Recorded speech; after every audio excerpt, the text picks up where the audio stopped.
You're listening to The Zone, ESPN Radio, 1600 AM, Cedar Rapids. We now leave our network programming to bring you the following special sports presentation. Let the good times roll with the fun of Kernel Baseball in The Zone. Bring your family, bring your friends. This is where the fun never ends. Everybody knows when you're at the game. The good times roll. Hey, Kernels, let the good times roll. Here at the Kernels, let the good times roll. With the South Slope Communications Triple Play Show, here's the voice of the Kernels, John Rogers. What a day we have. 70 degrees, and it's the series finale pitting the Kernels, who came from behind last night behind the inspirational words of skipper Bobby Magallanes, to top Beloit 8-5. The win sets up a chance for the Kernels to gain a split with the Snappers with a victory this afternoon. We'll have a big crowd. We have an ideal day for baseball. Bob Brooks and I look forward to bringing you the series finale with a Mexican theme sprinkled in across the stadium this afternoon, Cinco de Mayo. Jason Ramos had 2 RBIs in the Kernel 8-5 win last night. Jason is one of 4 switch hitters on the Kernel squad, and he'll step to the plate with us next on the South Slope Communications Triple Play Show in The Zone. A triple play, a rarity on the diamond, but produced successfully every day at South Slope Communications in North Liberty. The South Slope Communications triple play consists of voice, video, and data communications for your home or business. Achieve your communications triple play with South Slope Communications. South Slope is committed to providing the latest communications technology to their members while continuing to give service second to none. South Slope can provide your home or business with just about everything that connects you to information. Digital wireless phones, long-distance plans, data home and business wiring, video conferencing, dial-up and high-speed internet service, fiber optic installation and termination, and coming soon to all local servicing areas, digital video TV service. South Slope also rents out a beautiful community center event room in their magnificent new building in North Liberty. When you need anything in the communications field, select South Slope Communications. Visit them at southslope.com. Good morning from Veterans Memorial Stadium. What a beautiful day we have to celebrate Cinco de Mayo, the 5th of May, a Mexican holiday, and we have all sorts of plans here for wonderful food. A big crowd is expected and a terrific day for baseball. And on the South Slope Communications Triple Play Show, we get together with the 4th of 4 switch hitters on the Kernel Ball Club, Jason Ramos. And Jason, last night was quite a turnaround for the Kernels after that very ragged and tough top of the second inning in which the Snappers took advantage of 3 errors and scored 4 runs. We looked down in the Kernel dugout, and Kernel skipper Bobby Magallanes got everybody huddled around him. And what our listeners would love to know is, what did Bobby tell you guys that resulted in such a complete turnaround last night? Well, he told us to let our instincts take care of it. You know, he told us go out there, play with your heart. He said, don't think about it, just let your instincts take over. And we did just that, and it came out perfect. It sure did, and we wondered if Bobby was reading you the riot act, chewing you out, whether he was giving you some fatherly love, but it was really that simple, Jason. Or did he raise his voice? No, he never raises his voice, man. He's a great guy. He's always encouraging. He's just an encouraging guy. He just told us, hey, you know, I know you guys can do it. He always has belief in us, and he just told us, go out there and do what you can do.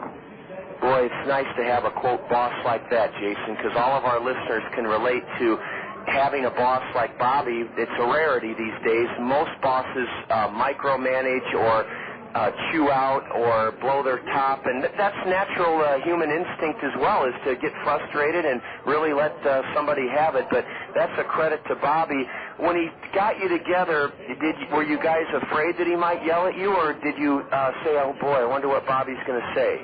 Oh no, it was great that he did it. I was expecting it because everybody was nobody was on their toes. You know, we're flat-footed. We weren't playing the way we should be because we got a great team, and so it was great. I loved it. I loved that he did that, and it got everybody going. Everybody jumped up and they said, let's go, let's do it. It sure did. It really did get the guys going in the Kernel 8-4 win last night. And Jason Ramos played a big part of it. He's had 2 of our RBIs. He drove in 2 runs. And, Jason, as I said at the outset, you're one of 4 switch hitters on this ball club, along with Richard Giannotti, Ben Johnson, Freddie Sandoval. You come from a baseball family. So were you groomed to be a switch hitter from a little kid, or how did it happen? Well, no, not really. I started when I was in 8th grade, but I used to play in my backyard, and it was getting too easy. I used to hit them over the fence righty, so I started hitting lefty because it was too easy. So I guess that helped me out a little bit.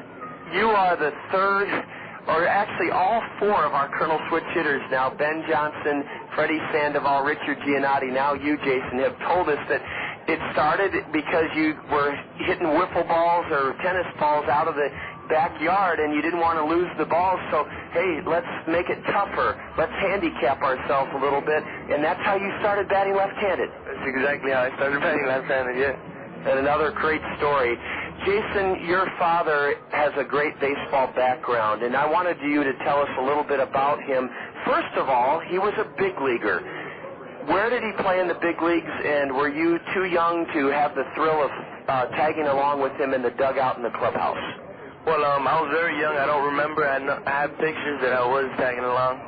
He played about 4 or 5 years. He played, I think, 4 with the Expos and 1 with the Yankees. And it was great, man. You know, growing up as a kid, you know, having that future expectation. Yeah, I wanted to play professional baseball, and you know, it's great. It's a great feeling to be in professional baseball now after my father did it. And I got very high expectations. Well, let's talk about that. Future expectations can be both good and they can also be very stressful because some sons whose dads are in the big leagues feel more pressure, or the dad kind of expects, hey, you're going to be in the big league, or you're going to play professionally. I know your dad, and I can't see him saying, Jason, you're going to follow in my footsteps. I have a feeling you're doing this on your own volition. Yeah, definitely. The only thing, my father's always told me that, he said the only thing you can do is just work your hardest, you know, go out there and play your hardest, and that's all I've done. You know, just go out there, play my hardest, and, you know, if it works out, like last night, then it'll be great, but there's other nights that it won't work out, and then future will tell what's going to happen. That's one of the keys to this game of baseball, is understanding what Jason Ramos just said. Jason, your dad had the thrill of being a member of the 2002 then Anaheim Angel World Champions. I believe he was the bullpen coach. You were old enough a couple of seasons ago to experience that, I hope, in some measure. Yeah, definitely. I was there for Game 1 and Game 2. I was in college, though. I had to go back after those first 2 games. But it was great, man. I was there. I was watching the games with one of my buddies. He's great friends with Benji Molina. And we're watching every game, supporting him, man. We were going crazy. It was awesome. Your dad earned a World Series ring. Does he wear it every day, or like some guys, does he put it in a safe? No way. He wears it every day. He shows it to everybody. He's so happy about it, man. He loves that ring. And it's a great ring. It's beautiful.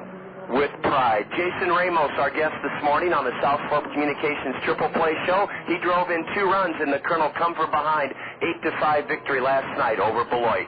A final word with the Colonel switch-hitting infielder when we return on the South Slope Communications Triple Play Show in the Zone.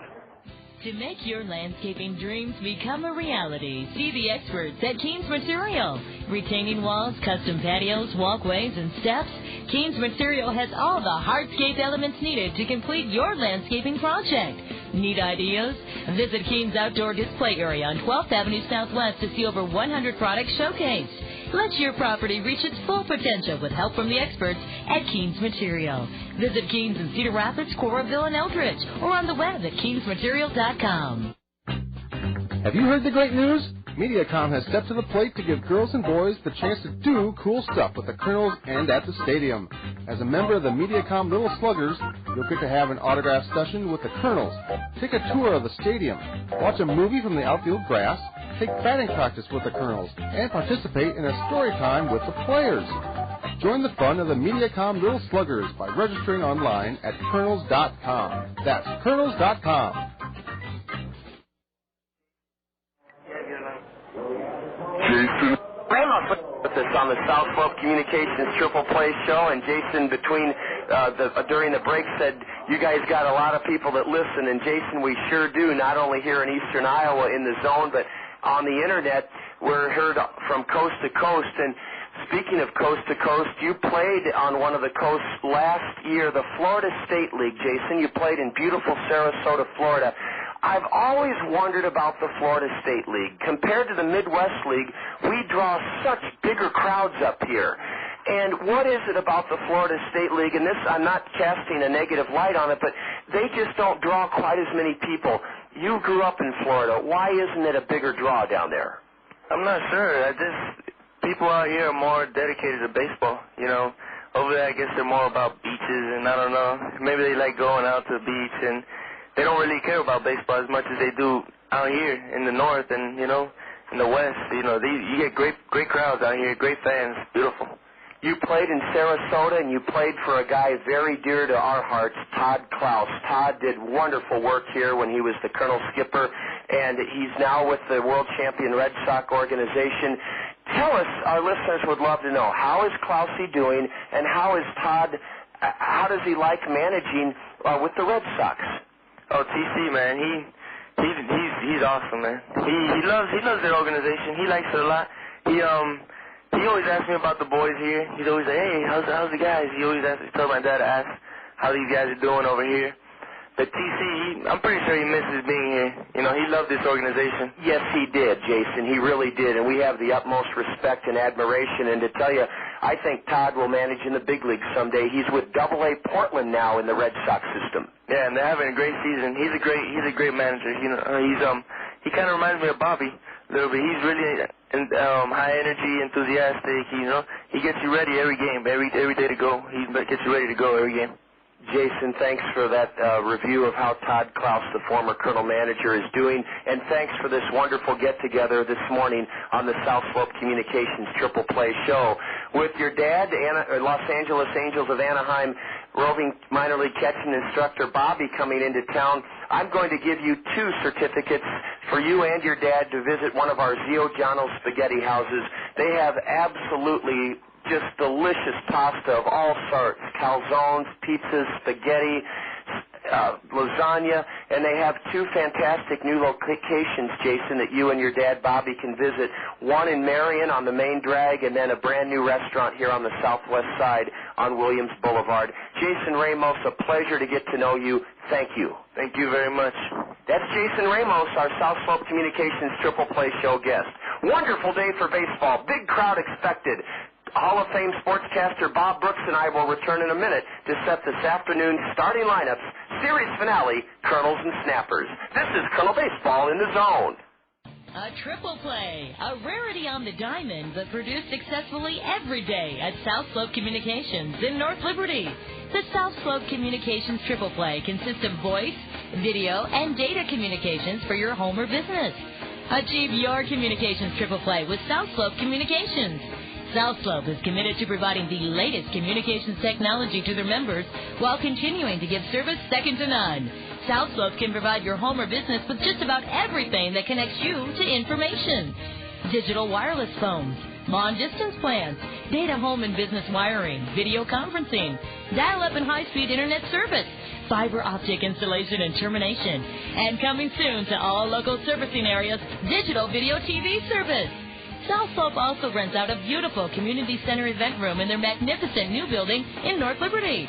When you need anything in the communications field, select South Slope Communications. Visit them at southslope.com. With abundant sunshine and a light breeze blowing out towards right center, the Kernels conclude their 4-game series against the Minnesota Twin farmhands, the Beloit Snappers, in quest of a series split. Good morning, soon to be good noon, and then afternoon from Veterans Memorial Stadium.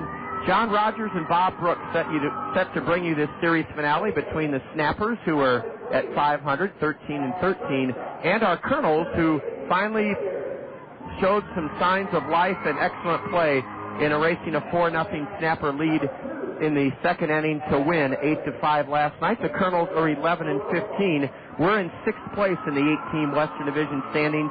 Beloit is in 3rd place. The Kernels are 7 games behind the front-running Clinton Lumber Kings. The umpires have accepted the lineup cards from 30-year-old skipper Kevin Bowles of Beloit. He's the son of former Marlin manager John Bowles, and Bobby Magallanes has turned in the Allen Motor Company Kernel starting lineup. On this beautiful Cinco de Mayo, May 5th, let's set the starting lineups. First for the Snappers. Angel Fermin will lead off. Fermin's a switch-hitting second baseman. Batting second in center field, Deacon Burns for Beloit. David Winfrey's at third base, and he'll hit third for the Snappers. Batting fourth, he has a couple of home runs in this series, Mark Zamweiss. Zamweiss, the cleanup batter at first base. The right fielder for the Snappers is Jeremy Pickrell. He's out of Illinois State. That's in Bloomington Normal, and he grew up in Galesburg, Illinois, did Pickrell. The catcher's Javier Sanchez. He'll bat sixth. Batting seventh, one of a slew of Minnesota Twin first-round draft picks last year, 18-year-old shortstop Trevor Plouffe.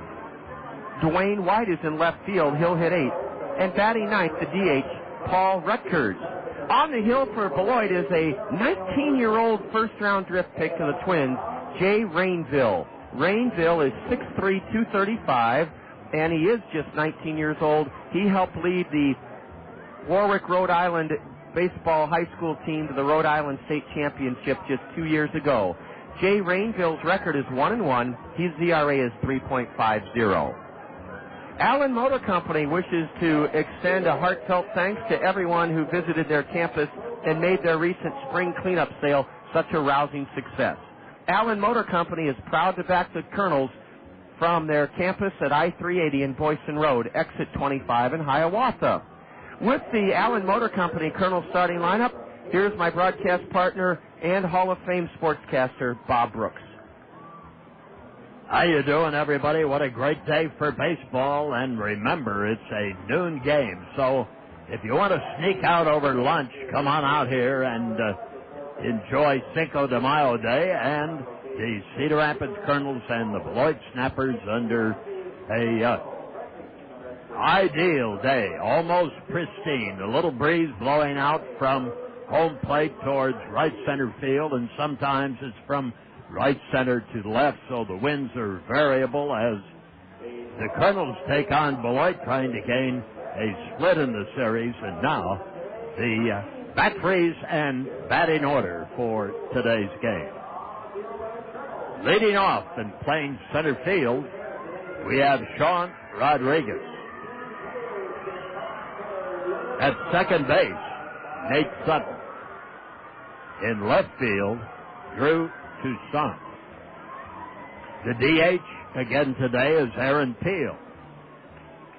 Michael Collins gets a shot at catching on this noontime affair. Warner Madrigal in right field. Ben Johnson at first base. Billy Boyer, the shortstop.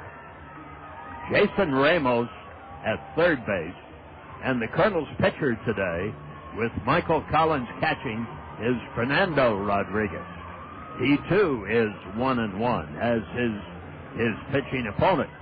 He's pitched 24 2/3 innings, 22 hits, 28 strikeouts, 8 walks, and he has a 4.74 ERA. So we'll see, as the Kernels' best pitcher, if Fernando has it on Cinco de Mayo Day.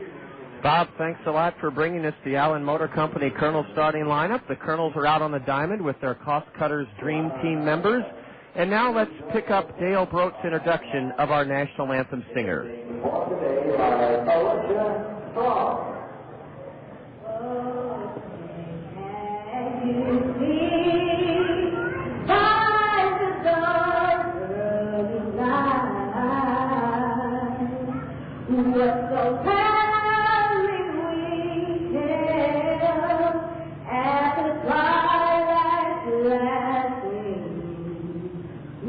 Bright and bright stars.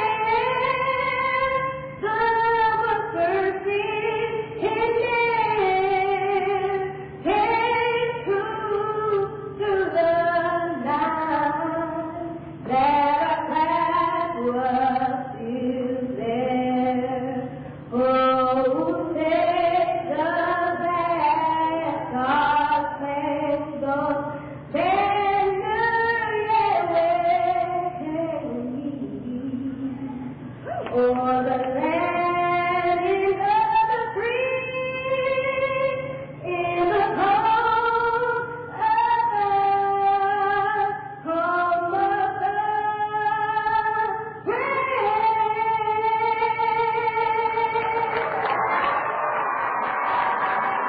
Well, how's that to get you from Thursday morning to Thursday afternoon? Alicia Strong with a terrific rendition of the national anthem. As Bob said, a perfect day for baseball. The Kernels and Snappers conclude their 4-game series. A Kernel win gives us a split. Up next, Bob will have the play-by-play of the first 3 this afternoon. You're listening to Kernel Baseball in the Zone. A triple play, a rarity on the diamond, but produced successfully every day at South Slope Communications in North Liberty.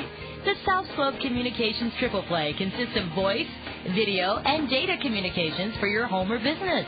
Achieve your communications triple play with South Slope Communications. South Slope is committed to providing the latest communications technology to their members while continuing to give service second to none. South Slope can provide your home or business with just about everything that connects you to information. Digital wireless phones, long-distance plans, data home and business wiring, video conferencing, dial-up and high-speed internet service, fiber optic installation and termination, and coming soon to all local servicing areas, digital video TV service.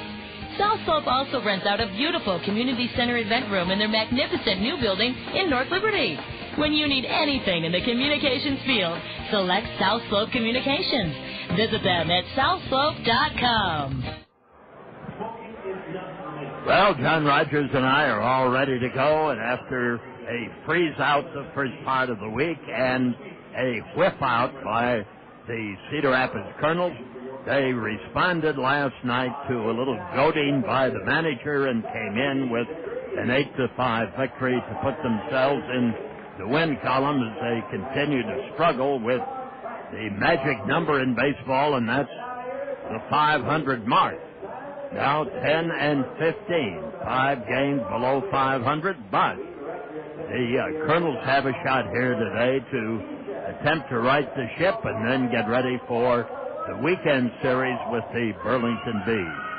And a right-hander, the best that Cedar Rapids has to offer, goes to the mound today in Fernando Rodriguez. And again, Tony Regans, the farm director, is here to take a look at it. Fernando had a tough outing his last start, Bob. He pitched 4 scoreless innings, but then the roof caved in the 5th in Davenport. He was a 14-2 loser, not indicative of how well he's pitched this year. On Saturday in John O'Donnell, 4 1/3 innings. He was roughed up for 6 runs on 7 hits. Struck out 3, walked 1. This is his 6th start of the season. And we'll be looking at the pitch count here today, too, to see how far he can go if he has his control. And that, of course, at this level is, as it is in any level of baseball, the number one thing to get that ball over, to throw strikes. And here is the left-handed batter for Maine, the second baseman for Beloit. The first pitch is a strike gets called. So a good start for Rodriguez as the left-handed batter. Angel for Maine, batting .250, gets ready for the second pitch of the day. He bunts the ball, pops it up, play on the ball for Collins. Got it, 1 gone.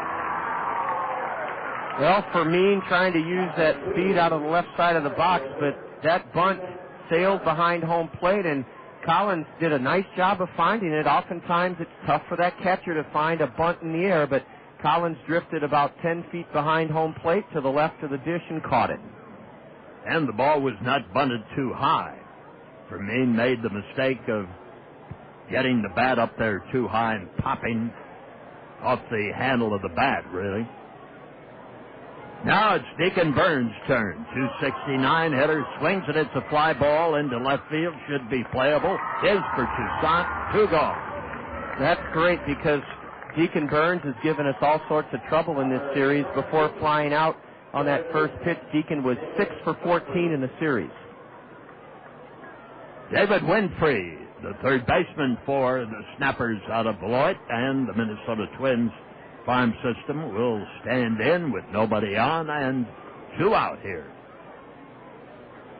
Wind up by Rodriguez, and he fires a Curveball that's outside and low to make it ball one and no strikes.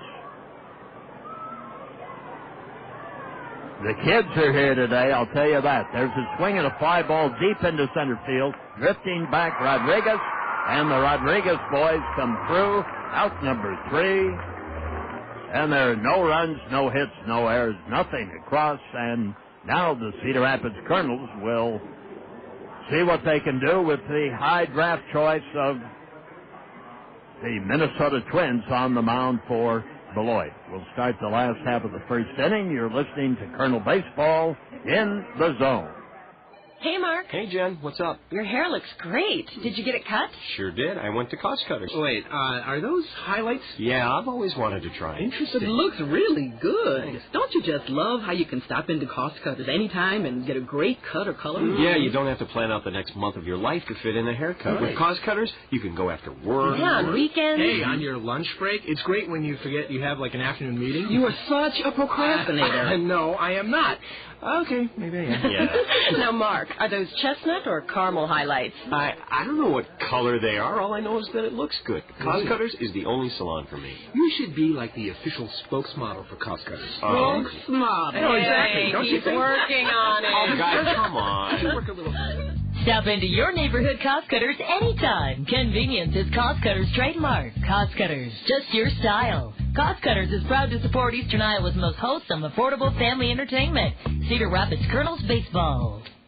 Step up to the plate this summer and nominate your favorite Cedar Rapids Kernel for the Rockwell Collins Fans Choice Award.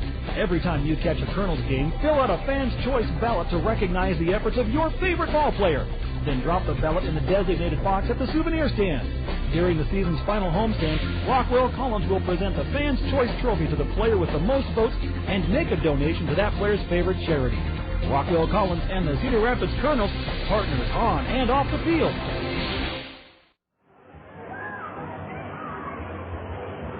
There's the throw by Sanchez down to the second baseman. They flip it around the infield as Beloit and Jay Rainville will face the leadoff man for the Cedar Rapids Kernels, Sean Rodriguez.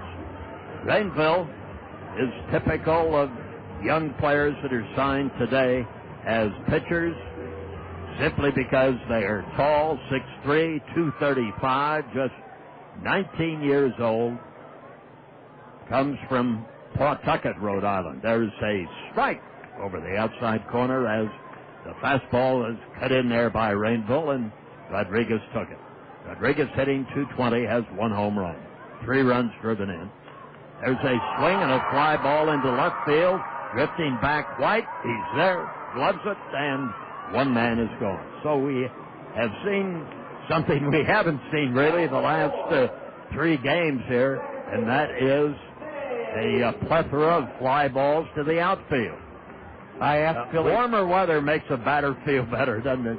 Bob, not only that, I asked Billy Boyer recently on the South Slope Communications show. I'll tell you and our listeners what he said about playing day baseball.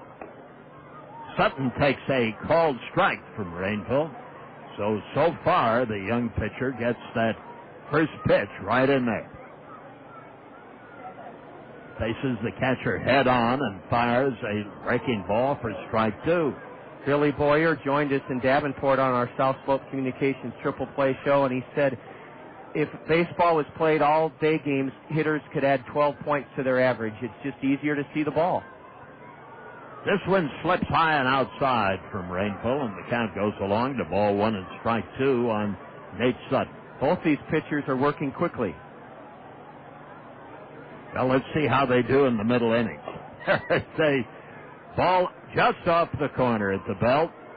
Ball 2, strike 2 with 1 out. Nobody on, no score. We just started Cinco de Mayo Day, and join us out here at the ballpark. There's a swing on a breaking ball and a foul back. Left-handed hitter, Nate Sutton, 196 batter.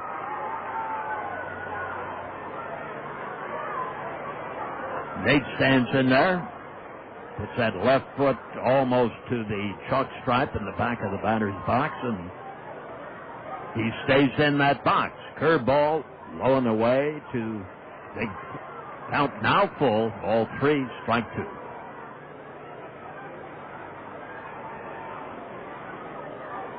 Trevor Plouffe at shortstop.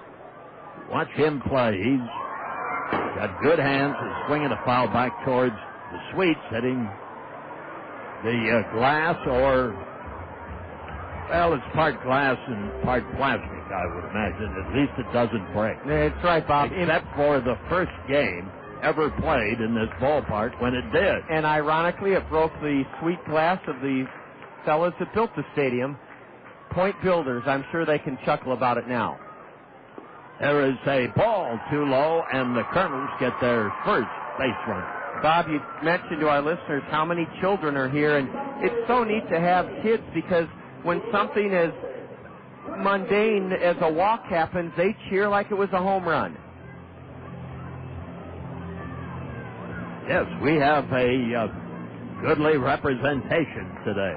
St. Ludmilla's, I know, is here. Yes, so is Prairie High School and Melrose Daycare. We'll list as we go along this afternoon. There are about a dozen groups of kids here today. Stretch. Look at the runner, and Rainville throws a breaking ball low and away for a prospect who is still a teenager, and certainly structurally out there he doesn't look like a teenager. That's quite a few breaking balls for a young arm. Rainville, for some reason, having a conversation with the base umpire, Sean Francis. Anderson and Brown Eye Care presents our umpiring crew. Mike Weinstein calling the balls and strikes, and nestled in between the mound and second base, his partner, Sean Francis. And we have again the wonderful smell of the grill wafting through the stadium. Ground ball into left field, base hit. First hit by the Cedar Rapids Kernels. Runners at first and second, so we'll see if the Kernels come out of the box hustling as they did in the later innings last night. Well, Drew Toussaint took the collar last night, 0 for 5, but he grounded that one to the left of the diving David Winfrey at third, and Nate Sutton could not make the turn and go to third because the play was right in front of him. Dwayne White, the left fielder, got it back in, and Aaron Peel helped the Kernels out last night in their come-from-behind win. He got our 3-run second inning started with a base hit. And he's batting .258, has 9 runs driven in, out 2 on the stretch. The pitch by Rainville, and again the breaking ball for a strike. 1 out, 2 on, no score, and we're in the first.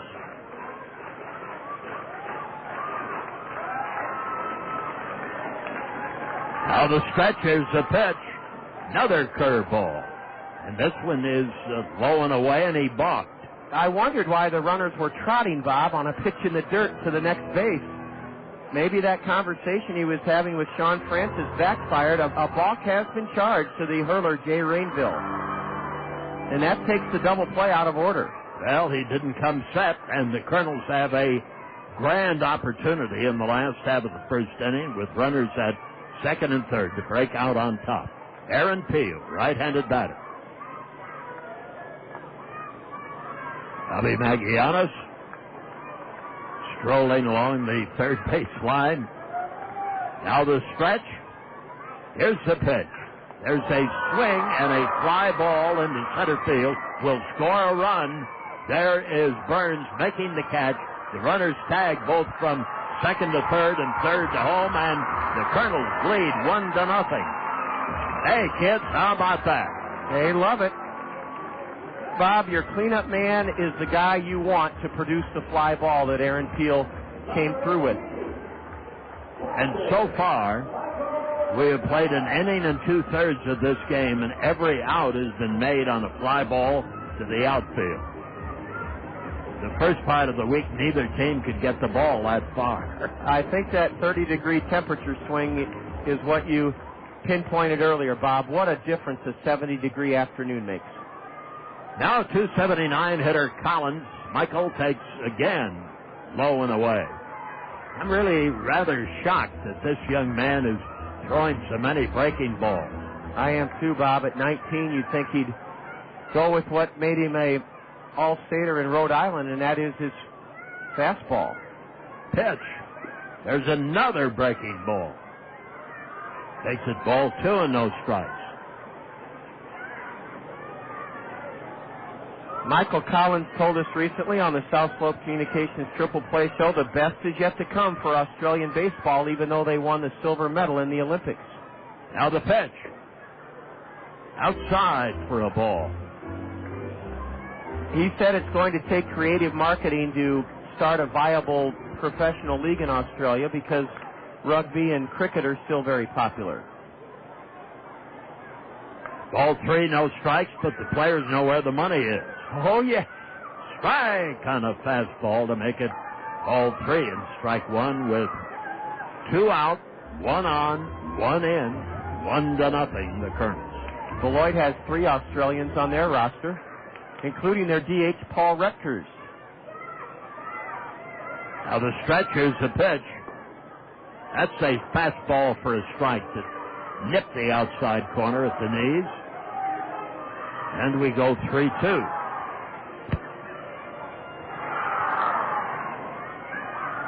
So the balk by Rainville cost him a run, plus the fact that the fellow who scores, who usually does in this situation, got on by way of a walk. There's a swing and another fly ball that will be caught in center field by Burns. He's there, gloves it, and that retires the side. But the Kernels break on top on this Cinco de Mayo day with 1 run and 1 hit. There were no errors and 1 left. We've completed 1 here at the ballpark, and Cedar Rapids leads Beloit in the 4th game of the series, 1-0. You're listening to Kernel Baseball in the Zone. Yes, spring is here. So is the bulky item cleanup in Cedar Rapids. Only specific wood and plastic articles are being accepted. The complete list is on the flyer you recently received in the mail. Be sure to check that flyer before putting out any items for city crews when they come to your neighborhood. If you have appliances, tires, and scrap metal you want to get rid of at no charge, follow the instructions on the back of the flyer. This reminder from your friends at Cedar Rapids Solid Waste and Recycling. You may be sitting there right now wondering how you're going to make it through the day, the night, the next plane flight, job interview, or social event. Maybe you'll have a drink. Maybe you'll take another pill. Maybe you're so anxious and depressed that you just really can't help yourself. Do you worry yourself sick, beat yourself up, or put yourself down? Anxiety and depression are 2 of the most common reasons people take prescription medication, abuse alcohol, and make excuses for why their life isn't working. This isn't the real you. You used to be happy and have confidence and dreams, remember? Well, it's time to get it back. You owe it to yourself to pick up the phone and call for a powerful free tape that could help you get your life back. You want to feel better. You just don't know what to do. I'm Lucinda Bassett, founder of the Midwest Center for Stress and Anxiety. Please, let me help you help yourself. For your free tape that could change your life, call 1-800-446-3886. That's 1-800-446-3886. 1-800-446-3886. With a 1-0 lead, the Cedar Rapids Kernels go on to play defense and see what Fernando Rodriguez can do here. In the 2nd inning of the game, Cedar Rapids leading for the score of 1-0. Fernando Rodriguez Jr., 6'3", 210, out of El Paso, Texas. Which brings me to the point, John, of since El Paso, Texas is close to Del Rio, Texas. Oh. We were talking the other night about those commercials that were beamed across from the Mexican border into the U.S. There's an attempted bunt fouled off to the left by Sam White. Yeah, Border Radio, we called it, Bob. Sam White is .325 at the batting average, 4 home runs, 12 runs driven in.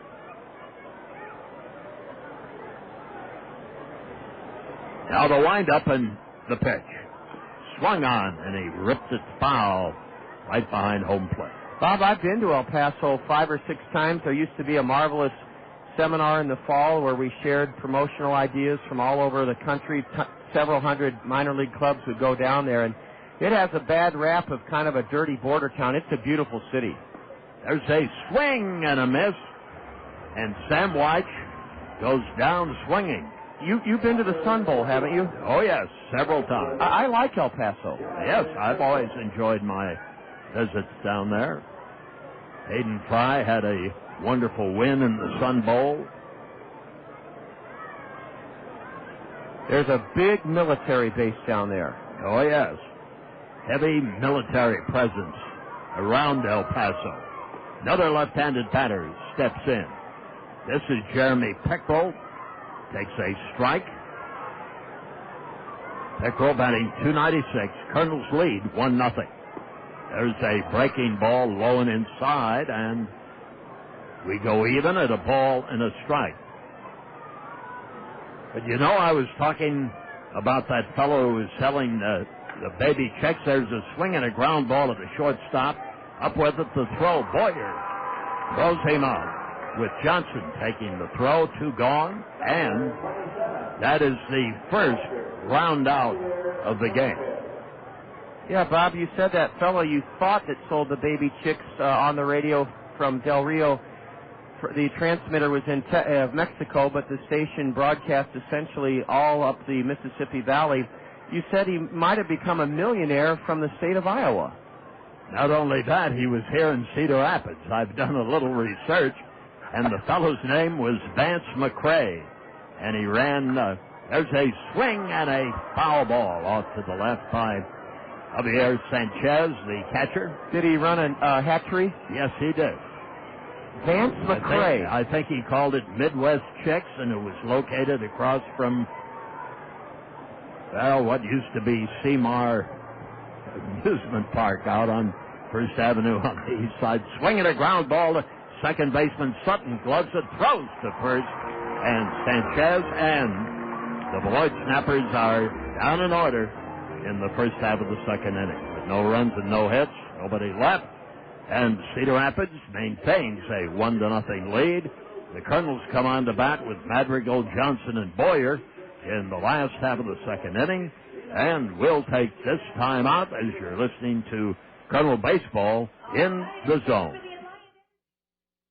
Nice shot! Time out! Basketball's fun, but I need a cold drink. My mom's making rich chocolate Ovaltine. Ovaltine? Let's go! I guess the kids will be home soon. Let's make rich chocolate Ovaltine. Come on! Sarah's mom's making Rich chocolate Ovaltine. All right! My kids love Ovaltine's rich chocolate taste. And I love all those vitamins and minerals that you won't find in Nesquik powder. Mom, we're back! Who wants Ovaltine? We do! We better make more. More Ovaltine, please! The way to pocket important savings is to take advantage of Chevron motor oils and lubricants from the Otson Oil Company, your local Chevron oil distributor. Chevron lubricants are made from higher quality base oils for better performance, and that means longer life for your engine. Contact the Otson Oil Company in Cedar Rapids for details on how you can save time and money with Chevron lubricants. The Otson Oil Company, serving Iowa with quality lubricants since 1933. Visit Otson Oil Company at www.otson.com. When it comes to retirement planning, think big. Think about an individual retirement account from Farm Bureau Financial Services. Call Mike Fetkether in Cedar Rapids to find out how an IRA can allow you to defer taxes until you retire. You have big plans for retirement. To help you get there, think Farm Bureau Financial Services and call Mike Fetkether in Cedar Rapids. Farm Bureau Financial Services, more than you think. Farm Bureau Life Insurance Company, West Des Moines, Iowa. Last half of the second inning, and the first batter for Cedar Rapids will be the man that is supposed to provide some power to this lineup of the Kernels, Warner Madrigal.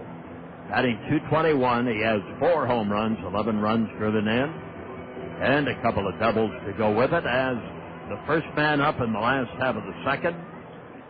1-0, the score of the game, with Cedar Rapids out in front. Now the pitch. Rainbow delivers a fastball that's fouled back to the screen, and the count is strike one.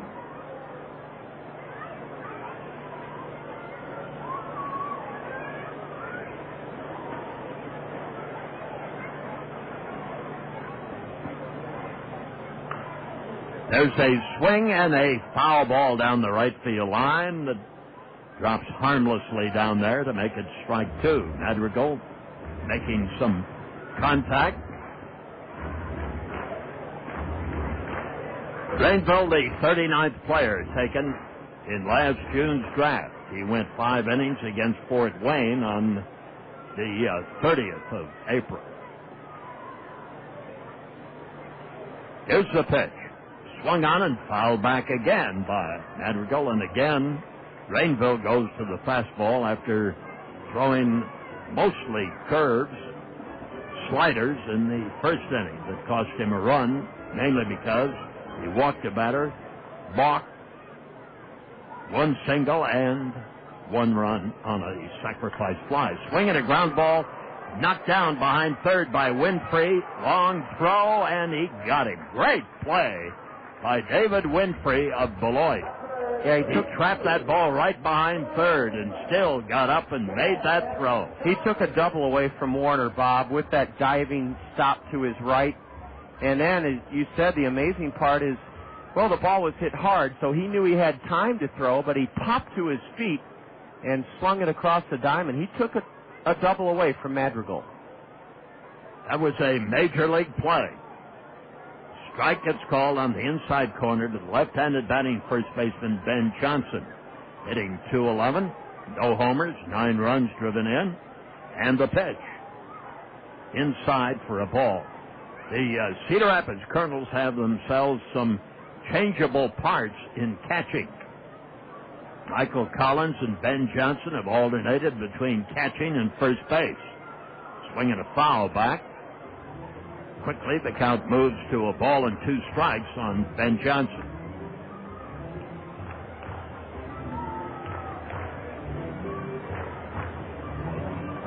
Well, that's probably a pretty good combination if you can catch and play first base. Now the pitch. Swung on and fouled out of play. I remember when the Cardinals had Joe Torre. Joe had come over from the Braves in a deal for Orlando Cepeda, and Joe Torre began his career and was a very good catcher, but the Cardinals converted him to third base. It took him a full season to feel comfortable at third base, and then Joe later played a little bit of first base.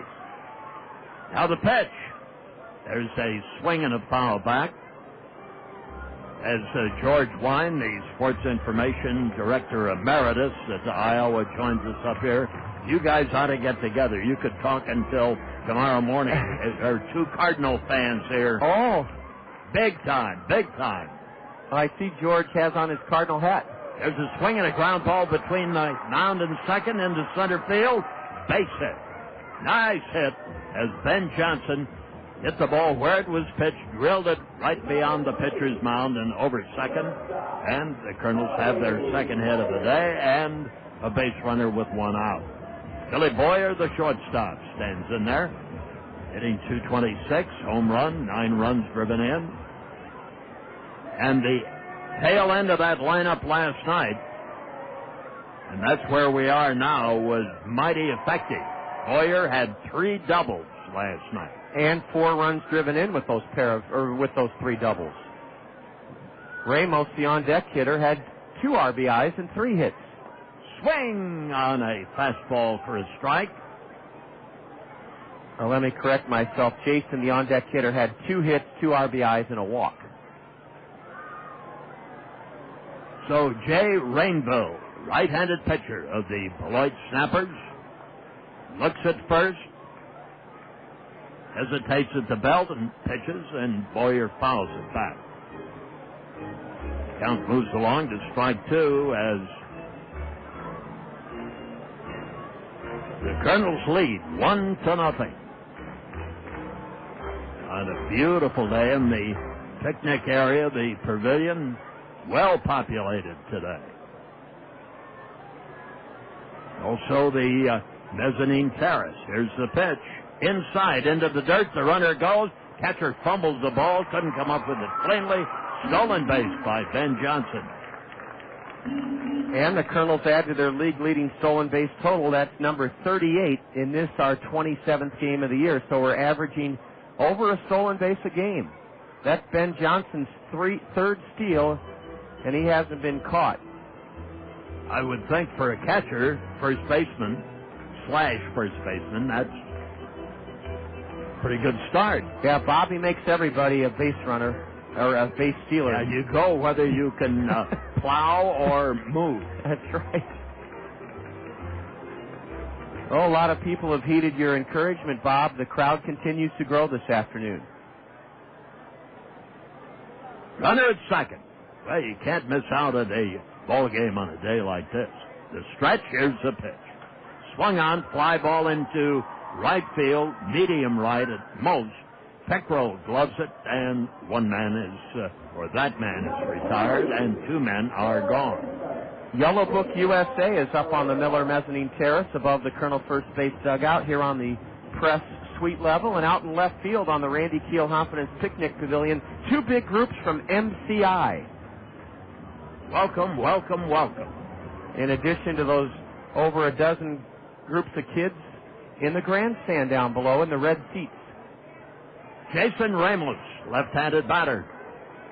Big hits for Ramos last night. One of the recently arrived Kernels takes a called strike over the outside corner.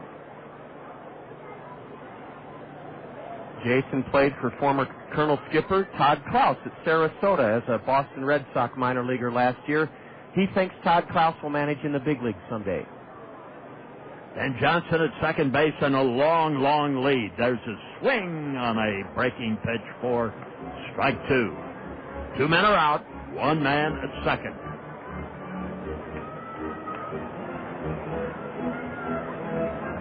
Third baseman for Beloit, Winfrey, playing off the bag. Shortstop is deep, even though the batter is left-handed. Stretch, here's the pitch. Curveball swung.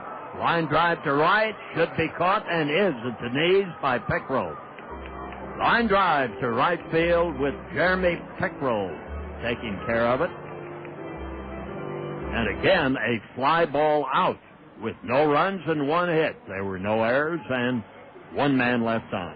So the Kernels, after two, have one run and two hits. Beloit, no runs and no hits.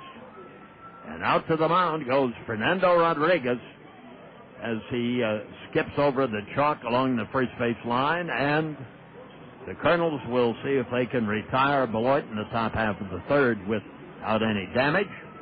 And we'll be back here at the ballpark. You're listening to Colonel Baseball in the Zone.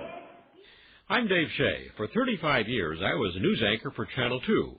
You may also have seen me driving around Cedar Rapids in my Honda Accord. Well, I retired from broadcasting, but I haven't given up my Honda. For years, I've told friends they should consider owning a Honda, specifically from Randy Keel Honda. Randy is a local dealer with 13 years of experience in matching drivers to the right vehicle.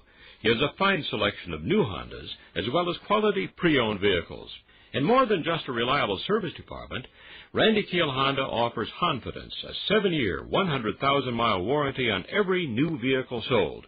You can take my word for it, but you may also want to talk with other Honda owners. They're people you know, your friends, your neighbors, maybe even your relatives.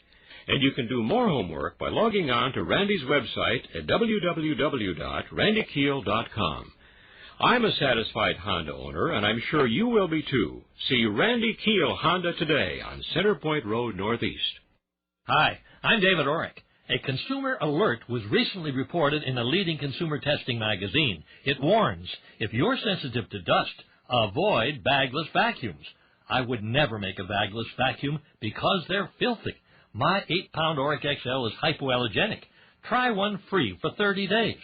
Call 1-800-989-4200, 1-800-989-4200.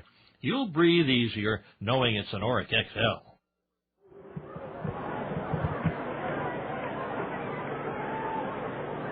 First half of the third inning at Veterans Memorial Stadium. And Rodriguez of the Kernels has retired the first 6 batters, but isn't going to retire Plouffe as he singled on a little humpback liner into shallow center field. Yeah, Trevor, he broke his bat, Bob.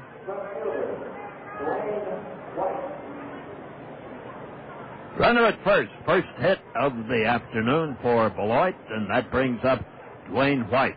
Plouffe, he is a prospect. I've been rather raving about his play this week. There's a ball that's outside. Can't rave about his hitting yet, but At 18 years of age, he has a lot of upside to him.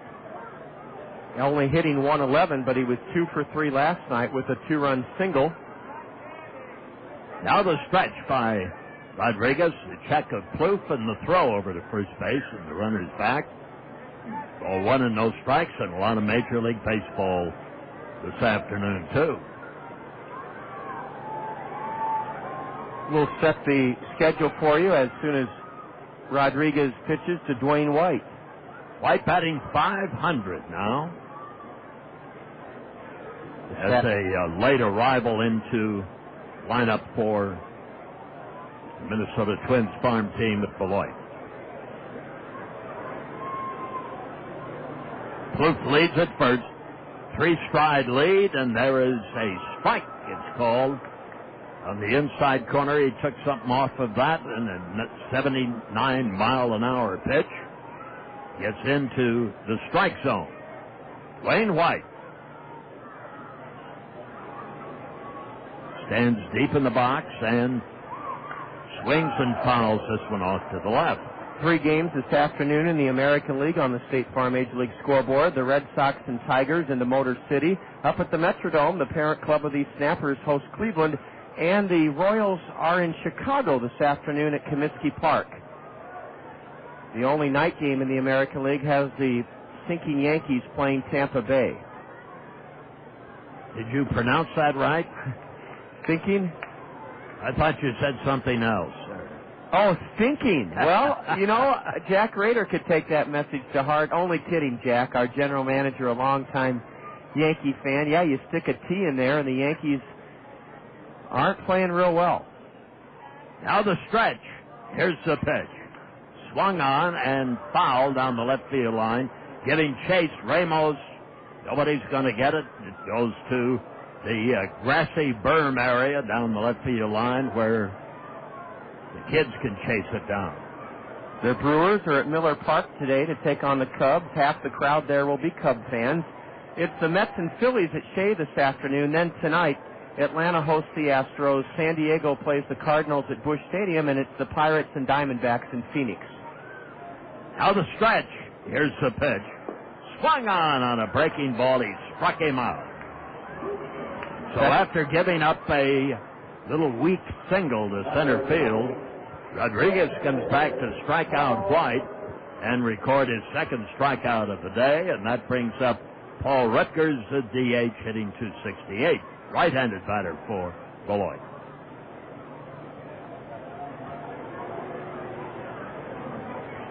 The check of the runner.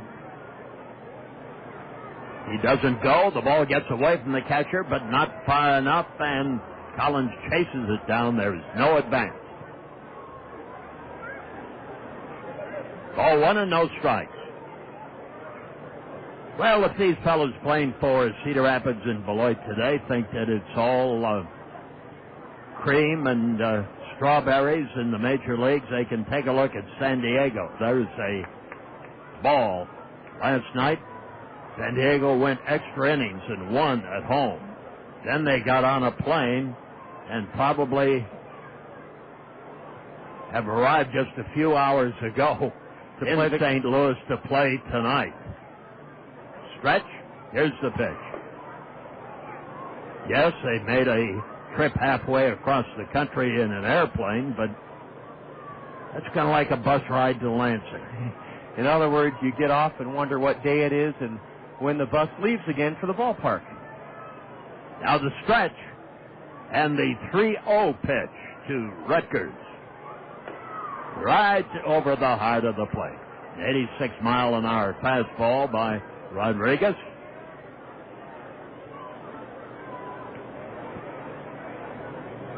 In the first 2 innings, he has not thrown many pitches, but this inning is a bit different. And he pitches one over to first base. The runner, Plouffe, is back in time. Infield and outfield in great shape.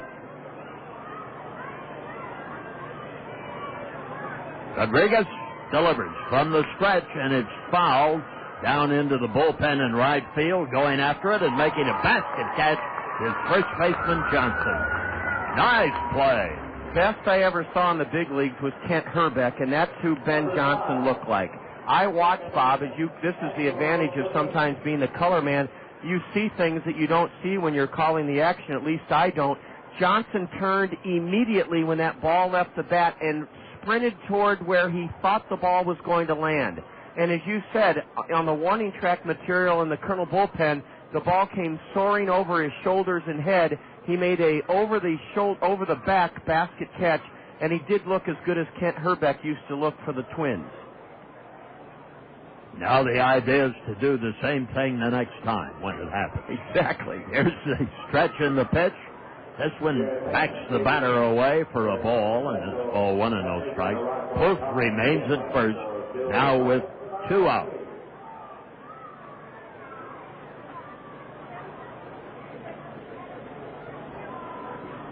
Rodriguez readies, fires, the runner goes, swing and a miss, throw to second, not in time. Plouffe is in there, and Collins, he got the ball and released it in time, but didn't have enough on the throw to catch the running Plouffe. Stolen base by Beloit. That's Trevor's third steal in 5 tries. Big gap in right center for me, and the Kernels don't think that Angel can pull the ball. Now the stretch. Here's the pitch.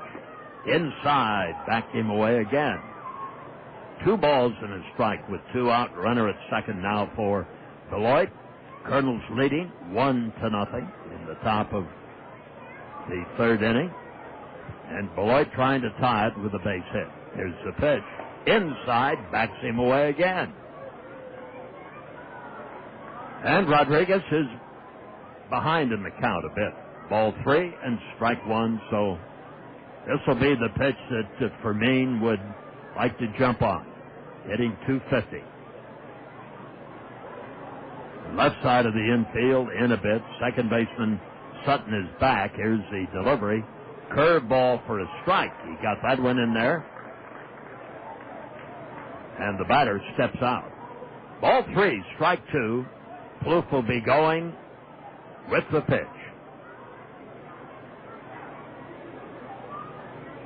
Outfield way around to the left. There's a ball into the dirt for ball 4. That wasn't even close. First walk issued by Fernando Rodriguez. And of the innings that he has pitched this year, now almost 27 innings, he's only walked 9 men. It shows pretty good control. Deacon Burns, pretty good hitter, the center fielder of Beloit.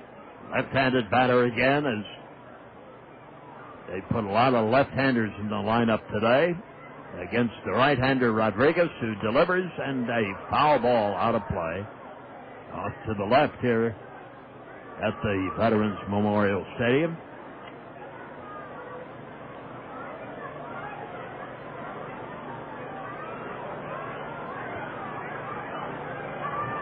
One to nothing, Cedar Rapids. Beloit threatens a bit with 2 out and 2 on in the top of the 3rd. Here's the pitch. Swung on and lined foul down the right field line. Burns got good wood on the ball, but the pitch looked too good to him, and he swung a little too quickly and fouled it off to the right.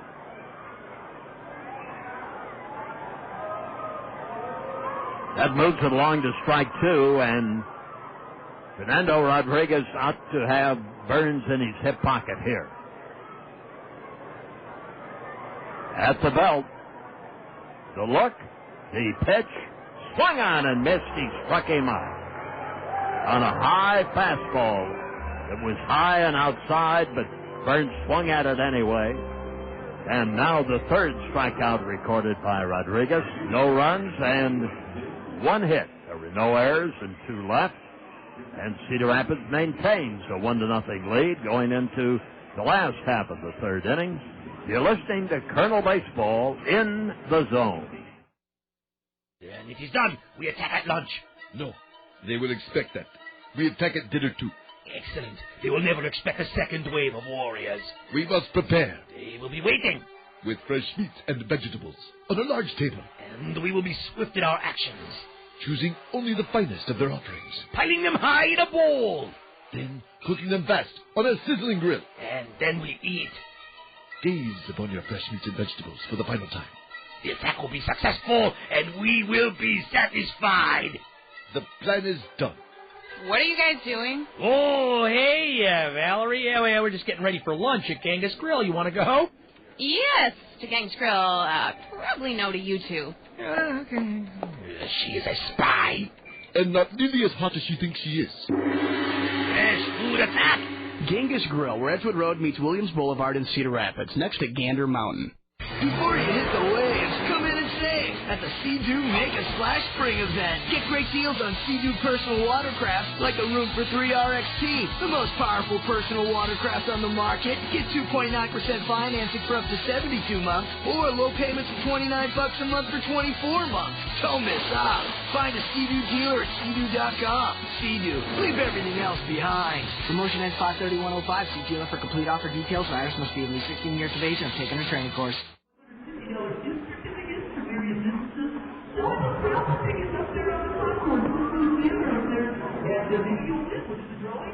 We move along here at the ballpark on Cinco de Mayo Day as the Cedar Rapids Kernels have the top of the order up to start the last half of the third inning.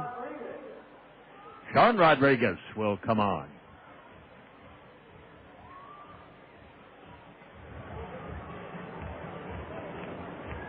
I think you're going to see a lot of, since it is Cinco de Mayo Day, a lot of Spanish, Mexican, and Dominican ball players, Spanish descent, come on and play for the Angels. There's a ball that's outside because of the owner, Artie Moreno. Here's the pitch. Outside for a ball. Yeah, Artie's committed to taking on the Dodgers in the inner city in Los Angeles by the name change. And he also knows there's a huge Spanish-speaking populace in Southern California. Line drive to center field will be caught by Deacon Burns. One gone. Artie made his fortune, Bob, in outdoor billboard advertising. And also in subscription television. Or cable television. Well, he better have deep pockets. Here is Sutton, a left-handed batter. When you're paying the likes of Guerrero, you better be able to dig kind of deep. There's ball one and no strikes. Here's the pitch. Swung on and fouled off to the left. That makes the interesting story about the Yankees and Steinbrenner with George's horse, Bellamy Road, going in the 131st running of the Kentucky Derby on Saturday. One wonders what the record would be. There's a ground ball to second. Easy play for Pickrell to Zamwich. Two men are gone.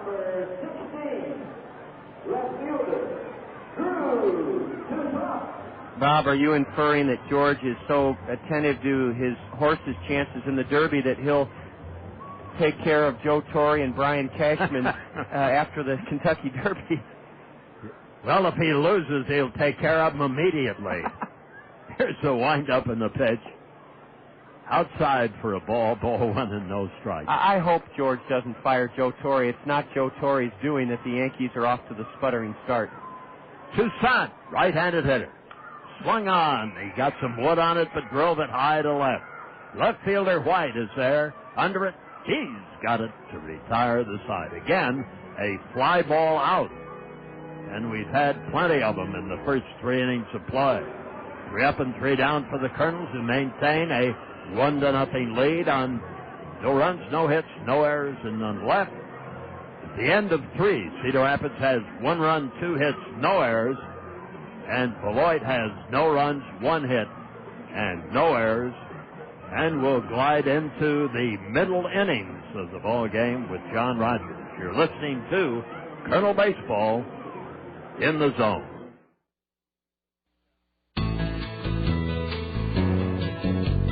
Peck's Flower Shop and Garden Center reminds you This Sunday is Mother's Day. Remember your mom with something pretty from Peck's. Your mom will be delighted when she receives flowers and plants from Peck's. Peck's large selection of beautiful fresh flowers is excellent. The best selection in eastern Iowa. Choose from one of Peck's many thoughtful fresh flower bouquets, growing plants, and home and garden accents. Peck's is filled with unique gift items for you to choose from, or bring Mom to Peck's. Let her choose her own gift. Of course, there is always a Peck's gift certificate in all the right sizes. Peck's Flower Shop and Garden Center, at the corner of Blairsburg and Edgewood Roads Northeast, growing with eastern Iowa since 1956. They're open Monday through Fridays 8 to 8, weekends till 5. Plenty of easy parking.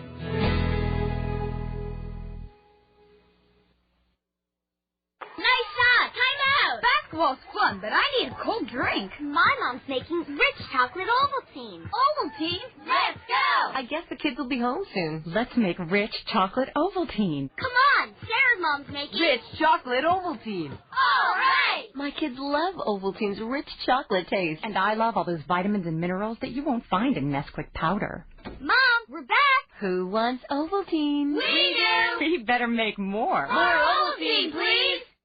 We go to the fourth inning on this beautiful 70-degree sunny Cinco de Mayo, the 5th of May. The Kernels scored a run in the first inning on a sacrifice fly by Aaron Peel, and they've made it hold up through 3. It'll be the heart of the snapper order to face right-hander Fernando Rodriguez as we go to the top of the fourth inning. David Winfrey is the first up, and Fernando spins in a strike, a curve on the outside corner to David Winfrey. The right-handed batter flew out to center in the first inning, stands straight away from the right side. There's another breaking pitch, and it's strike 2 on the outside corner. David Winfrey, Winfree. He's only 19 years old, and Rodriguez wastes a pitch in the dirt to the Minnesota Twins 13th round pick a year ago out of Virginia Beach, Virginia. Winfrey in his third year professional baseball, 6'3", 225, and he takes low for ball 2. The Kernels are decked out in their red knit batting practice tops this afternoon. We're wearing navy blue caps with red bills and white pants. Winfrey rips one into center right over the head of Fernando Rodriguez. Fernando will have to try to do what he did in the third inning, and that is pitch around a leadoff single. Beloit is now even the hit count at 2 apiece. David Winfrey on a 2-2 pitch drilled it over the head of Fernando into center for a leadoff single. Here's Mark Zamwish. Zamwish struck out leading off the second inning. Mark is a left-handed hitter out of the University of British Columbia in Canada. He played with the Swing of the Quad Cities last season, and he looped one foul back here to the left. Bob and I have told you how much fun it is to broadcast when there are so many youngsters in the ballpark. And, Bob, we have quite a list of groups that are down below with us this afternoon. I don't have time to read them all. Well, you spotted the ones from St. Ludmilla. Well, they were most vocal at the start of the game. Zamwish, a left-handed batter, uses a black lacquer bat, stands right on top of the plate. And he calls time as Rodriguez was about to thrust one home. This crowd continues to grow, and among them, lots of girls and boys. I bet the cotton candy and peanut sales are brisk this afternoon. There's a pitch just inside, and it's ball 1 to Zamwish, who steps out. Well, we also have the Co-College track team. That's nice. They could do a workout after the game. They'd love to run on our lush green grass. Another foul. That one squibbed towards the third base snapper dugout. Strike 2 on Zamwish.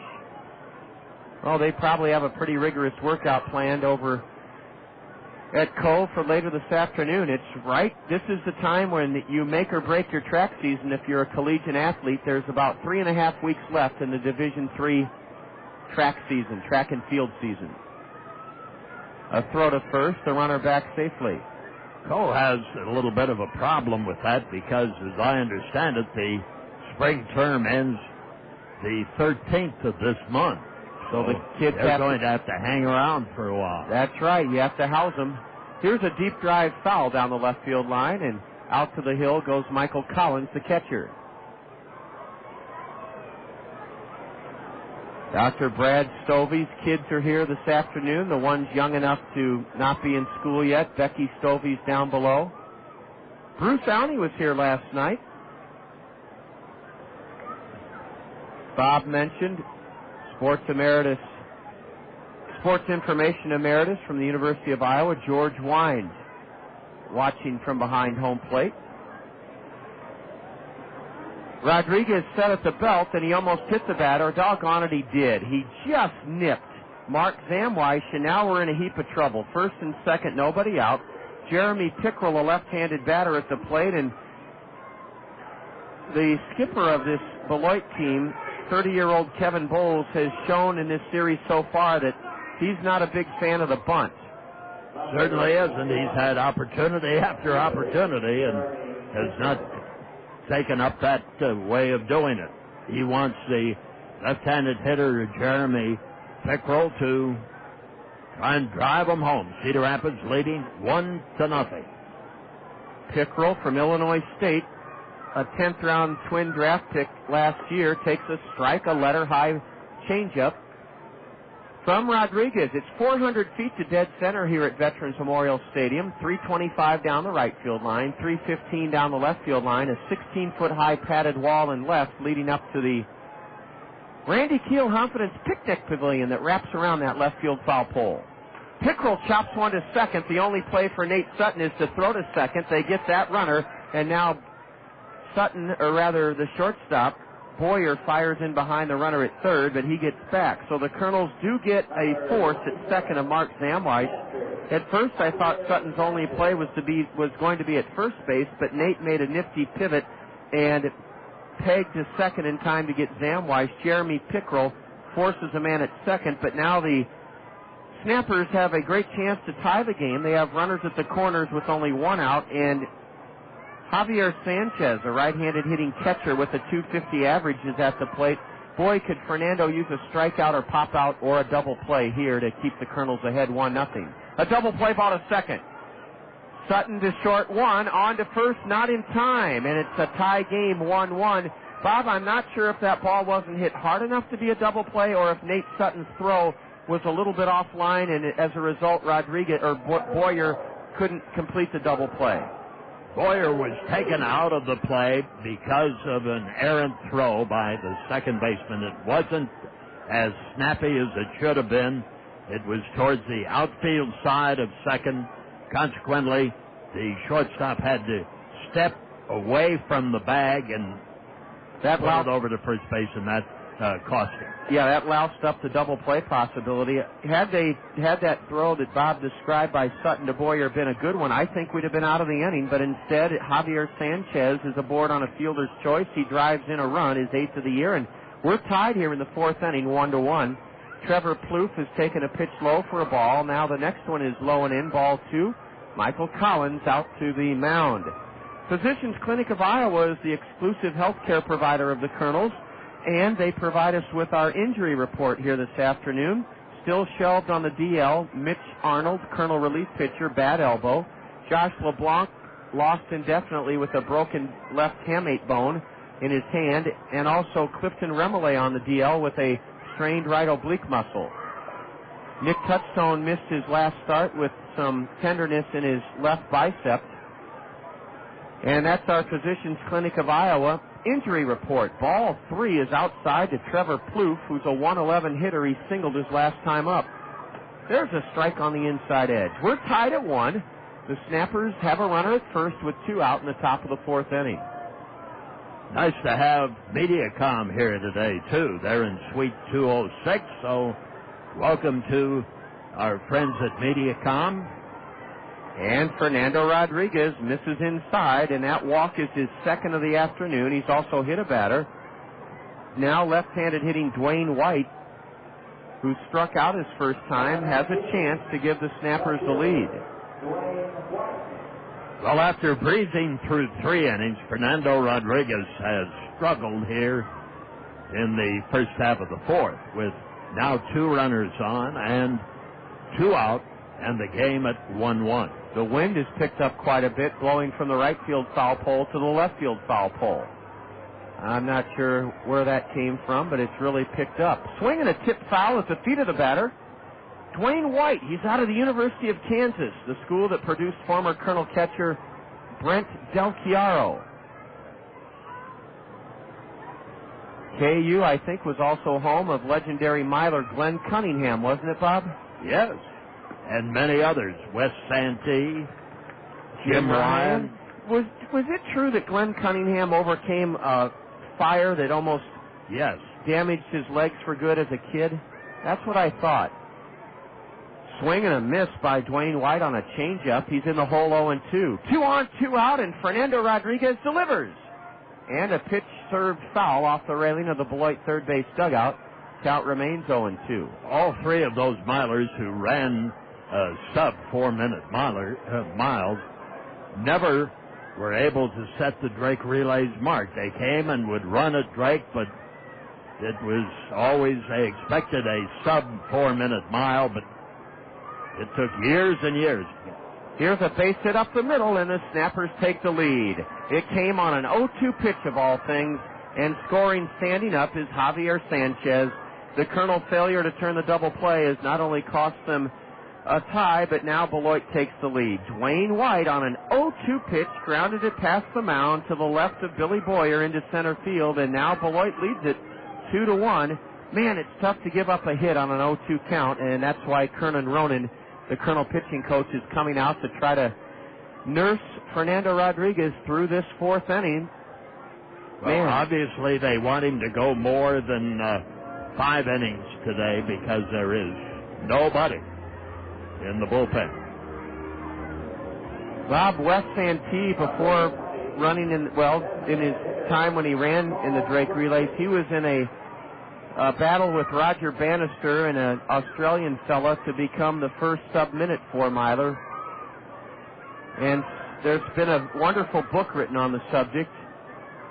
Came out a couple of years ago. I can't remember the title, but Wes Santee is one of the 3 main characters, true characters in the book in that historic quest to break the 4-minute mile. Doctors and physicians thought if a man ran under a 4-minute mile, his heart would explode out of his chest. They didn't think he was physically capable of doing it until Bannister did it. Strike 1 to Paul Rutgers. A high fly ball lifted into left center. Who wants it? The center fielder, Sean Rodriguez, comes together with Drew Toussaint, and Rodriguez gloves it to end the inning. But the Snappers send 8 men to the plate. They strike for 2 runs. On 2 base hits, a hit batter, a walk, a Colonel failure to turn a double play that would have gotten us out of the inning, and there were no Colonel errors. But so far in this game, we have had 12 fly ball outs. We may be setting some record we don't even know about or care about. After 3.5 innings, Beloit now on top of the Colonels, 2-1, and this is Colonel Baseball in the zone. Hi, I'm James Moore, a real Quest customer. I like getting more for less. With Quest Wireless, James Moore can get more. He can check email, text message, send pictures, and more. And with free on-network calls between his wireless and home phone, Moore can get more for less. Now, when you sign up for Quest Choice Cross Country Wireless, you can get a Nokia 6225 camera phone for just $49.99. Just call 1-866-4BEST-4U. The Nokia 6225 has everything you need to take advantage of all the data services Quest offers. I got more. You can too. Call 1-866-4BEST-4U. That's 1-866-423-7848 for great wireless service and a great deal. That's our spirit of service in action. Service not available in all areas. Combined billing required for free on-network calls between wireless and primary home phone line. Camera phone price based on 2-year agreement and does not include taxes, shipping, and handling. Subscription to additional features required to use data services. Additional restrictions apply. When it comes to retirement planning, think big. Think about an individual retirement account from Farm Bureau Financial Services. Call Donna Mooney in Cedar Rapids to find out how an IRA can allow you to defer taxes until you retire. You have big plans for retirement. To help you get there, think Farm Bureau Financial Services and call Donna Mooney in Cedar Rapids. Farm Bureau Financial Services, more than you think. Farm Bureau Life Insurance Company, West Des Moines, Iowa. A chance for you to earn a $5 gift certificate from the Springhouse Family Restaurant coming your way in just a little bit. We're in the bottom of the fourth. We'll have that Springhouse Family Restaurant baseball trivia question for you in the sixth inning when Beloit bats. A slow curveball is a strike at the knees to Aaron Peel. 2-1 Snappers. We're in the bottom of the fourth inning. Peel hits a rocket past third into the left field corner. Let's see how far Aaron can go as Dwayne White digs it out at the base of the 315 mark. Aaron Peel can go all the way to second with a leadoff stand-up double. Aaron Peel has driven in the only Kernel run. He did it with a sacrifice fly in the first, and he's in scoring position with his second double of the year. He hit a rocket past third. No chance for David Winfrey to do what he did in the second inning when he robbed Madrigal of a double on a similar hit ball, and Peel's at second with nobody out. The Kernels have been terrific this year, hitting the ball on the ground to the right side of the infield to get that runner from second to third. Michael Collins tries to do just that as he slaps one foul into the backstop. Strike one on the Australian catcher who ended the Kernel first by flying out to center. And after giving up the lead at 2-1, the Cedar Rapids Kernels come right back. Last night, they were down 4-0, made it 4-3, got it tied, and then won by 3. The sun continues to drench everyone here on Cinco de Mayo. Our Kernel Pep Squad crew is wearing sombreros. So is our lovely game day host, Carla Davis. Carla's wearing a sombrero. I'm sorry you're not. Well, I was thinking about it, Bob, but then I thought, that's probably not the right look for me, especially on radio. Here's a drive foul. Look out, that one up on the Miller Mezzanine Terrace, first base side. Well, Michael Collins has tried to go the other way twice, fouling 2 pitches off. He's intent on getting Peel over to third. Michael stepped out and took a look at his skipper coaching at third, Bobby Magallanes, and Michael, you have one more shot now on 0-2 to get that ball on the ground to the right side of the Snapper infield. I have a feeling Collins is going to succeed in his mission. He takes a pitch high, ball one, from Jay Rainville. Bob told you Rainville's from Pawtucket, Rhode Island, and Bob, that is Red Sox country. Oh, right in the heart of it. Long-time relationship. Also, Rhode Island doesn't furnish many ball players. Such a tiny state, one of the smallest in the country. Ooh, Michael Collins late swinging on a pitch down and in, and he's unable to get Peel from second to third, so the strikeout results in the next 2 hitters having to come through with a base hit. Madrigal or Johnson will have to get a base hit if Peel's to score. Rainville's pitch to Collins there was not hittable. He couldn't get anything out of that pitch. It handcuffed him. Warner Madrigal had a double taken away from him leading off the second inning on a big league play at third by David Winfrey. A ground ball that he dove to his right on and threw Madrigal out. Now time is called. Been amazing in this series where the outfielders have played. Way off the lines.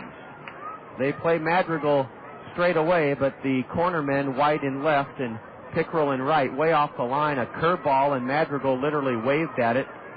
Strike one. Warner steps out. Madrigal wears a hard plastic black shield on the inside of his front leg.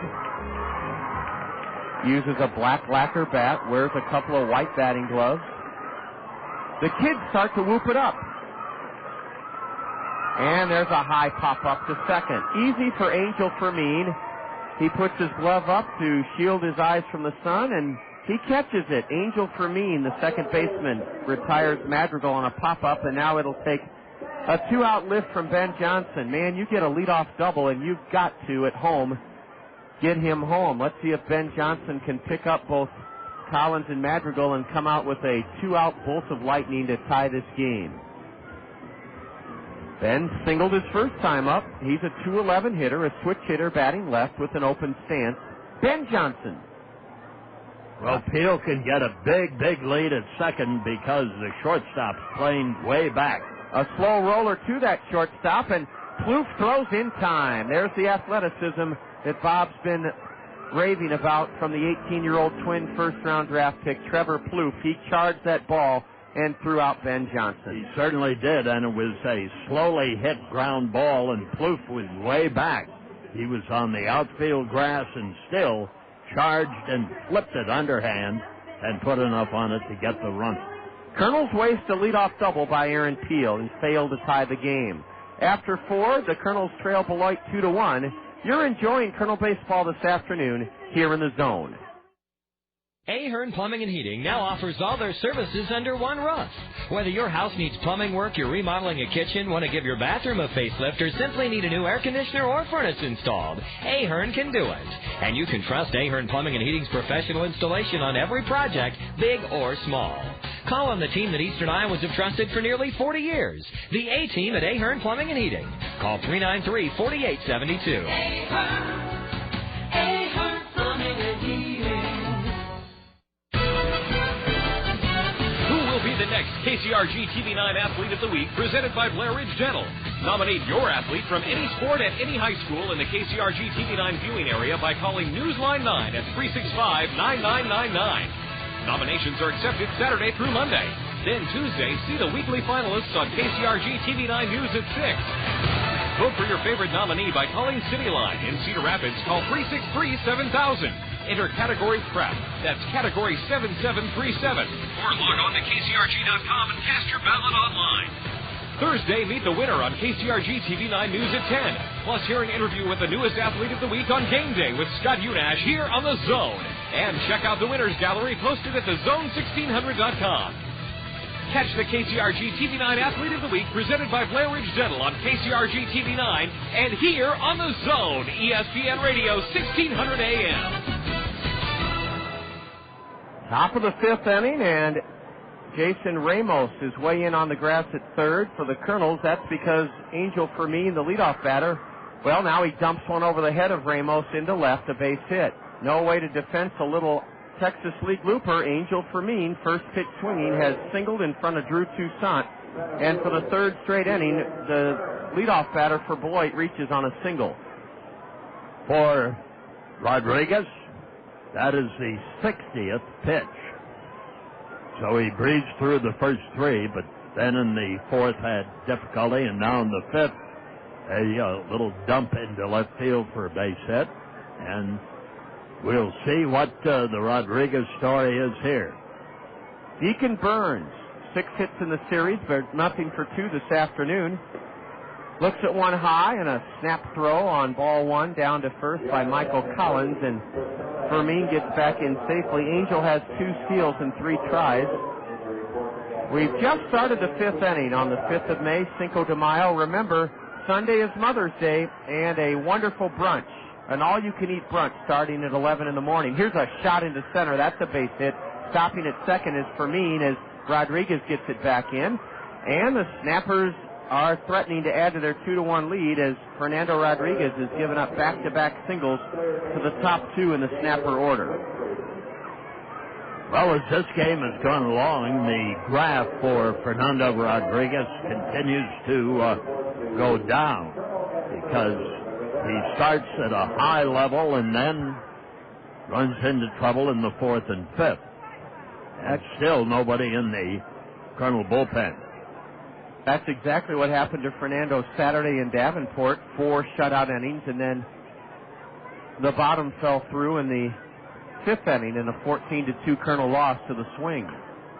Bashing one foul over the Miller Mezzanine Terrace first base side is David Winfrey. David got the 2-run 4th inning started for the Snappers with a single into center. The wind whipping across the diamond from right to left. 72 degrees. That's what people say is the perfect temperature. Absolutely. Curve outside, and it's 1-1. Outfield is straight away now for Winfrey. Snappers in their gray road uniforms with blue numbers and big block letters on the front that spell out Snappers. Fernando is set, the 1-1. A ground ball base hit into left, and the bases will be loaded. A ground ball base hit into left. Toussaint heaves it into the cutoff man, Boy, that ball hit just a little bit to the left or right. The Kernels would have had a double play, but it's a ground ball base hit, and there may be action now in the Kernel bullpen. Here comes Kernan Ronan. He's worn a pass out to the mound the last couple of innings. 3 straight singles, and the Beloit Snappers have a great chance to break this one open a little bit. They're on top in the 5th inning. 2-1. That brunch on Sunday starts at 11 o'clock. Adults, $17. It includes a ticket to the game. The brunch, the Mother's Day brunch, goes from 11 to 2. Kids 12 and under are $12. And kids 3 and under get in free to the Sunday brunch here at the ballpark. Mother's Day brunch. And what a menu they have for you. Everything imaginable, and it is in the beautiful terrace area here where there will be plenty of time to sit down and have a relaxing brunch and then stay for the ball game. And they will have tables down there appropriately decorated for Mother's Day.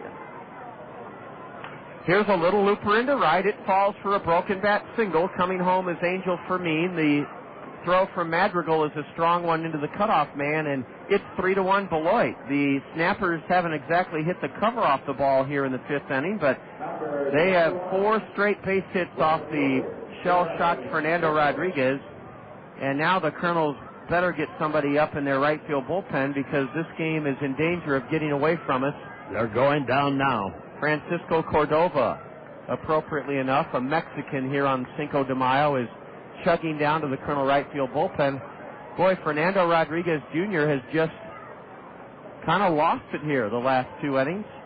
Well, the Beloit hitters have been just meeting the ball and getting it where they're not. This one is tagged. Here's a rocket pass first. 1 run is in. Another man is scoring, and another man's being waved home. Madrigal taking forever to get it out of the right field corner, and it's a bases clearing 3-run triple by Jeremy Pickrell. A bases clearing 3-run triple by Galesburg, Illinois' Jeremy Pickrell, and that makes it 6-1 Beloit. Wow. 6-1 Snappers. And that was the only extra base hit of the 5 hits in this inning, and the only one that has really been tagged.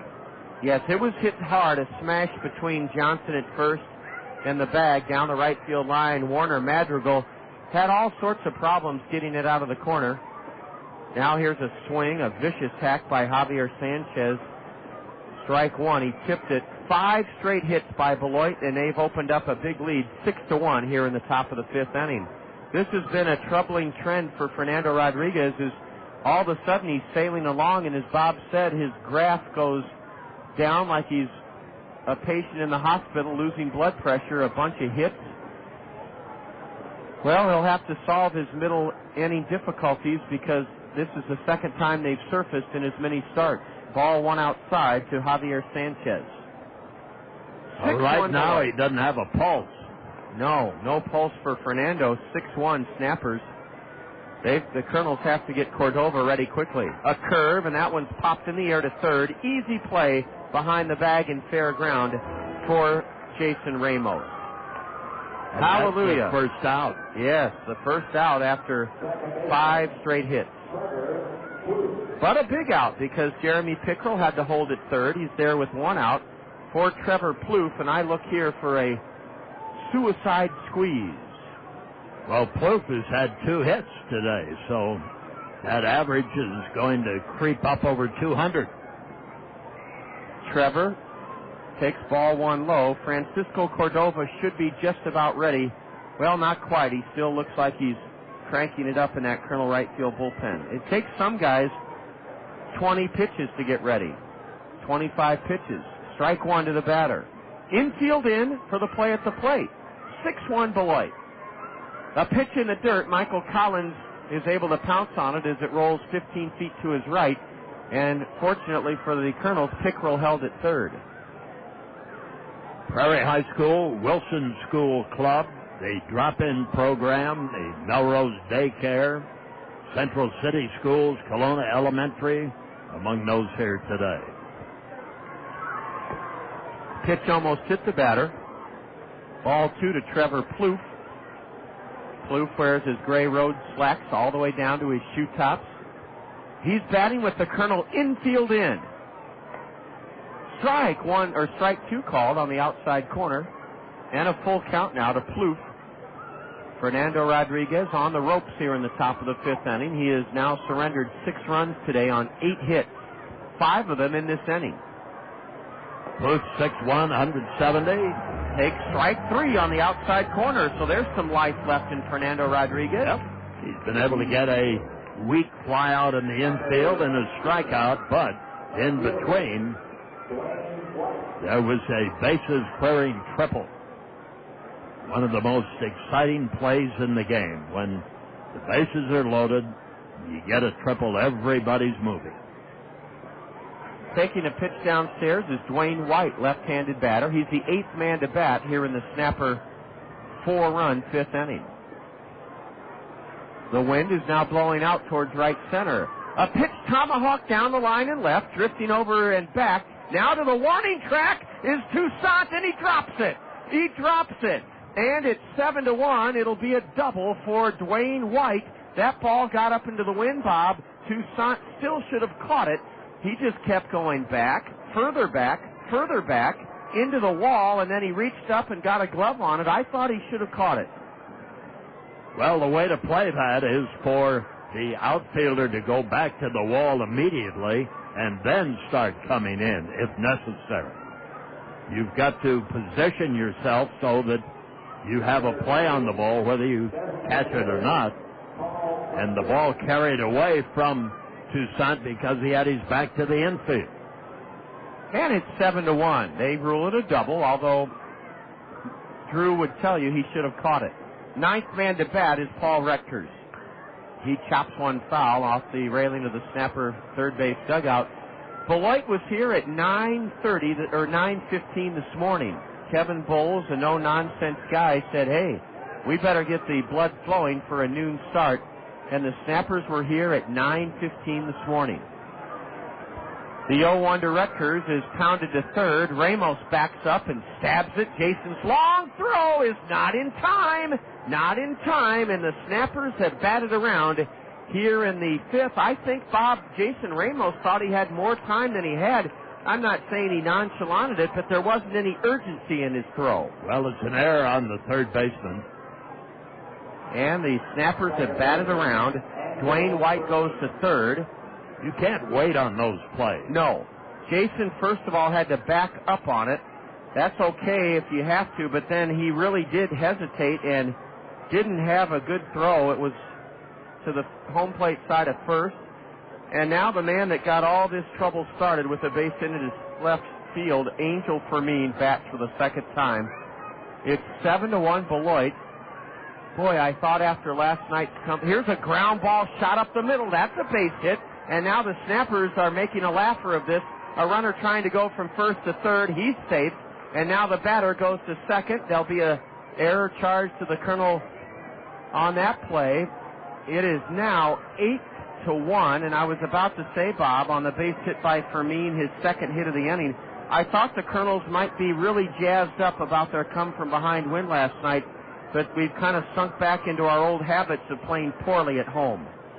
This looked like the second inning last night. Yeah. This was a carbon copy. The ball fumbled, errors, and, of course, base hits. Well, and pitching change. That's it for Fernando Rodriguez. In comes Francisco Cordova. Fernando got a piece of that hard hit smash, but it went into center field. And it scored Paul Rutgers went to third. Dwayne White scored from third. And the batter Fermin ended up at second base. I'm surprised there's not an error charged to either Ramos at third for mishandling the throw or to Rodriguez for the throw. Wow.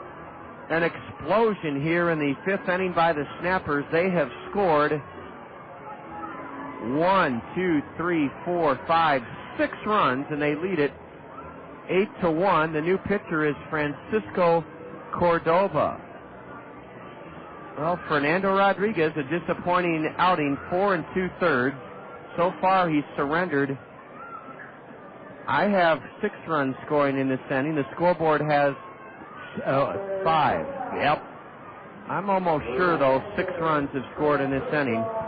Well, we'll check. Yes.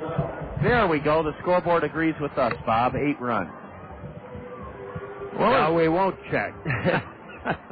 As Cordova warms up, Bob, we had an email last night, and the fella kind of is throwing a tease out to you, I think. He'd like to know if any of these names mean anything to you. Jim Chapokas, Jim Davis, Dick Roeder, Rick Fry, Wally Benson, and Bill Snyder. I haven't heard of any of those guys, but I've only lived here 10 years. The emailer wanted to know if you know any of those fellas. I know all of them. Okay.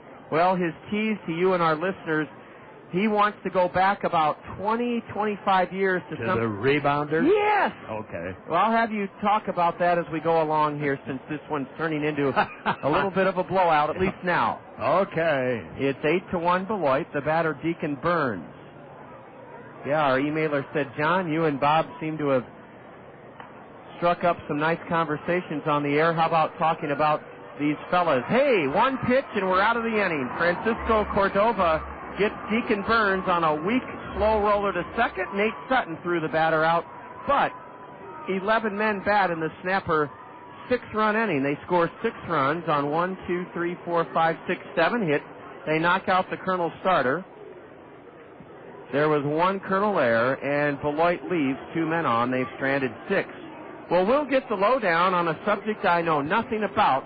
The rebounders from the early 80s. Bob Brooks will talk about some of these fellas that put together something I know nothing about, the rebounders. After 4.5, it's 8-1 Snappers. This is Kernel Baseball in the Zone. We're a nation on wheels. Cars are an absolute necessity in our society. Because we drive so much, accidents are bound to occur. Your Pekin insurance professional, Tanya Sedlock at Weidenhammer Andrews Agency, can help protect you from a large financial loss when an accident happens. See Tanya Sedlock at Weidenhammer Andrews Agency about low-cost auto insurance from Pekin Insurance. Depend on your hometown Pekin insurance professional, Tanya Sedlock at Weidenhammer Andrews Agency. Spring is here, and now's the time to let your local Ford store put the spring back into your vehicle with genuine parts and service. You're home for factory-trained expertise, convenience, and great springtime service specials like this. Get the works. For just $34.95 or less, you'll get a Motorcraft oil and filter change up to 5 quarts, tire rotation, expert vehicle inspection, fluid top-up, and more. Just $34.95. And we're open on Saturday for your convenience. Take care of your vehicle's needs in one convenient stop. Do it now, and you'll be in good shape for all your summer travel plans, too. See for yourself. Come in and compare us to anyone, anywhere. We're better. We're proving it. And we want you to be the judge. That's the genuine challenge. Visit your participating Ford store today. Built for the heartland, built for the road ahead. Taxes, disposal fees, and diesel vehicles extra. See participating dealership for service hours and details through 5/29/05.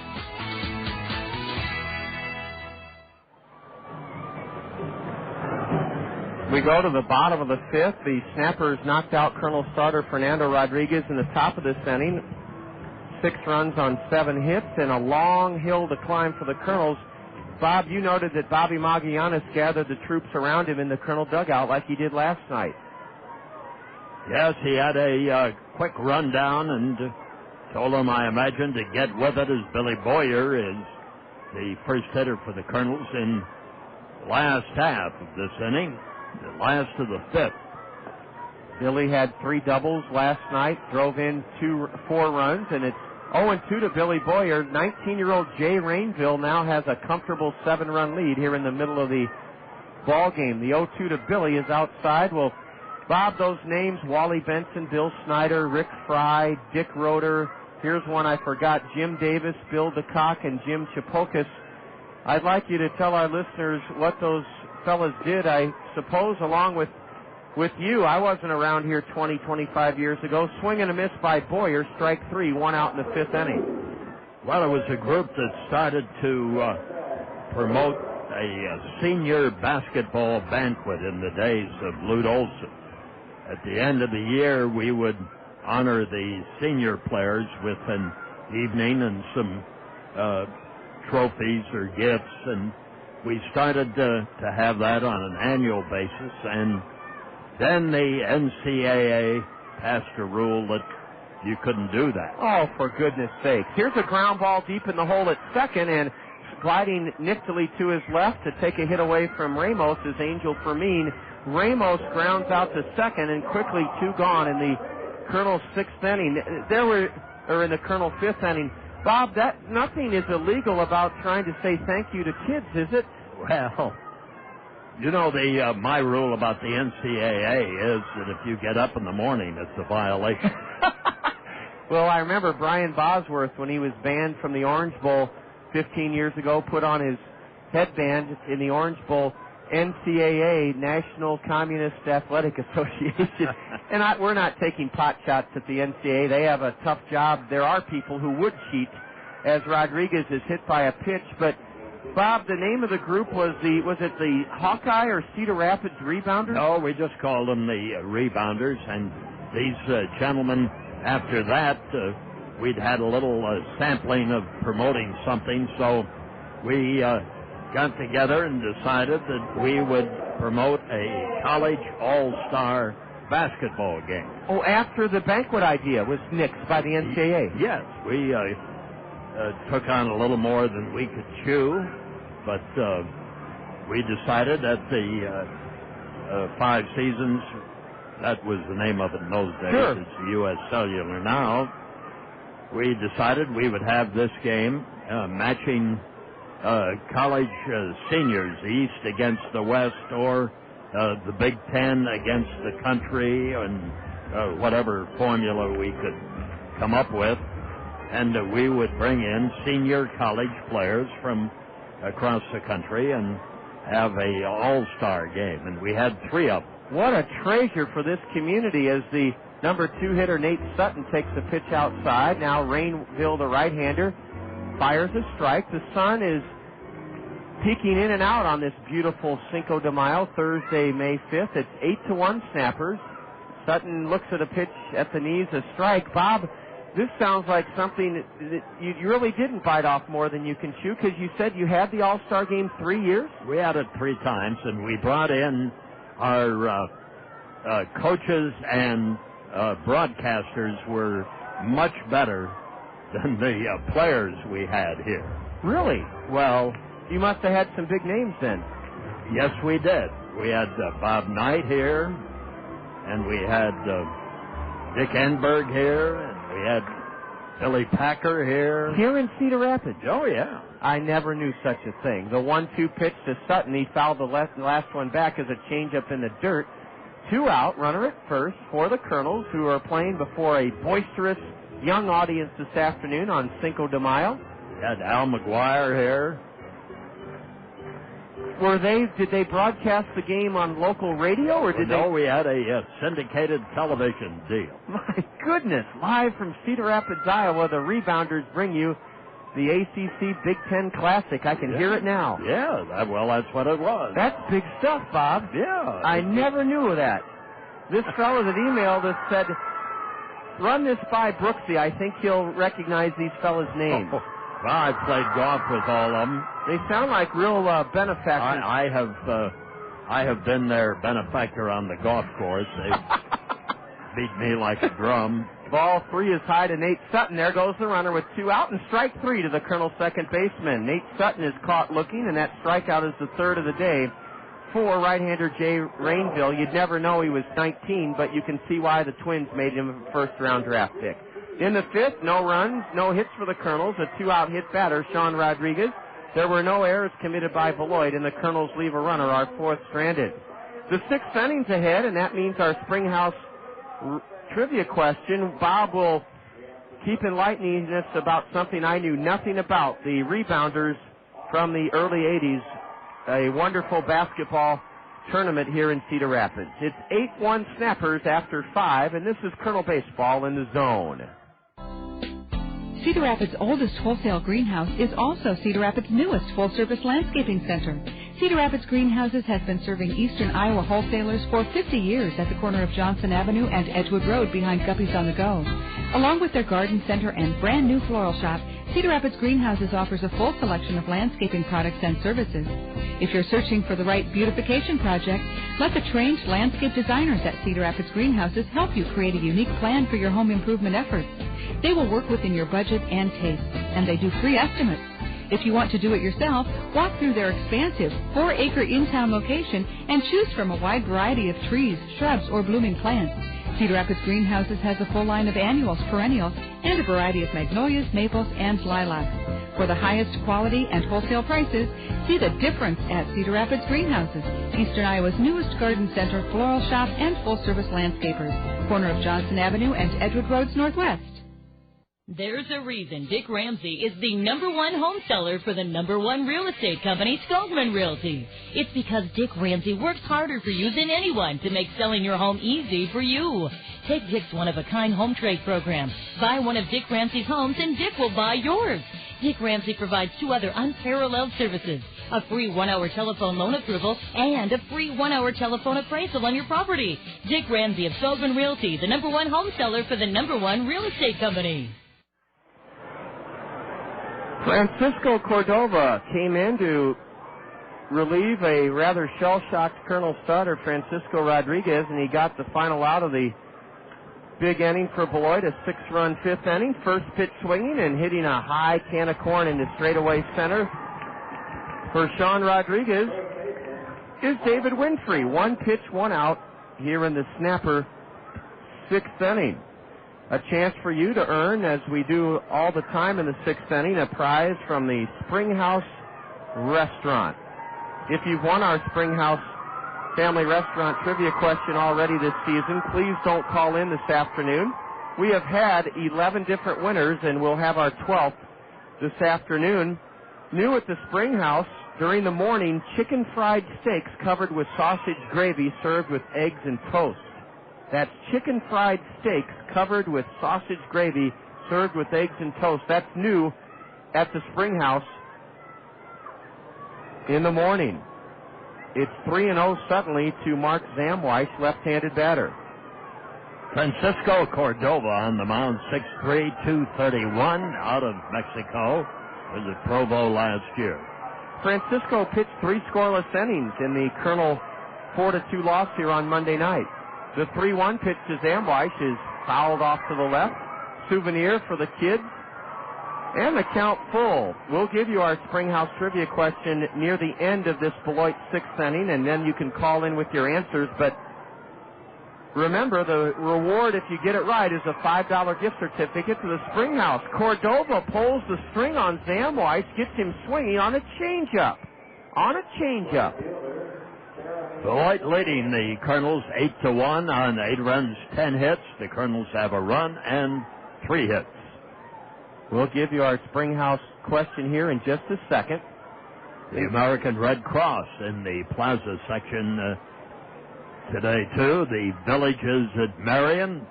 They're in the club section. Farm Credit Services are here. Here's a drive into deep left. Toussaint back, and Drew makes a sensational catch, ramming into the wall. Drew Toussaint makes the defensive play of the game for the Kernels. He took a double, if not a triple, away from Jeremy Pickrell. What a sensational catch in left by Toussaint as his momentum carried him into the wall out there. It's padded, and you could hear the loud thud all the way up here. Down it certainly could. That was a major league play by Toussaint, and he tried to make up for botching up a ball that went out there that should have been caught earlier. In that big 6-run 5th inning. Here is our Springhouse trivia question. The Dodgers have retired more uniform numbers than any other National League team, 10. Name 3 uniform numbers, or the players. Name 3 Dodger players who have had their uniform numbers retired for the Dodgers. The Dodgers have retired more uniform numbers than any other National League team, 10. Name 3 players, 3 Dodgers, who have had their uniform numbers retired, either as a Brooklyn Dodger or L.A. Dodger. 896-7589. 896-7589. That's the number to call for the Springhouse trivia question, 896-7589. After 5.5, Beloit thumping the Kernels 8-1, and you're enjoying Kernel baseball here in the zone. Hi, I'm James Moore, a Real Quest customer. I like getting more for less.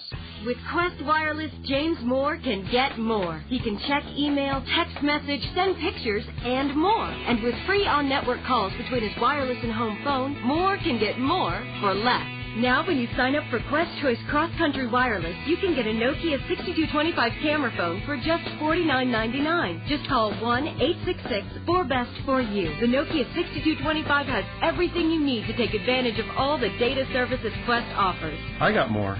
You can too. Call 1-866-4BEST-4U. That's 1-866-423-7848 for great wireless service and a great deal. That's our spirit of service in action.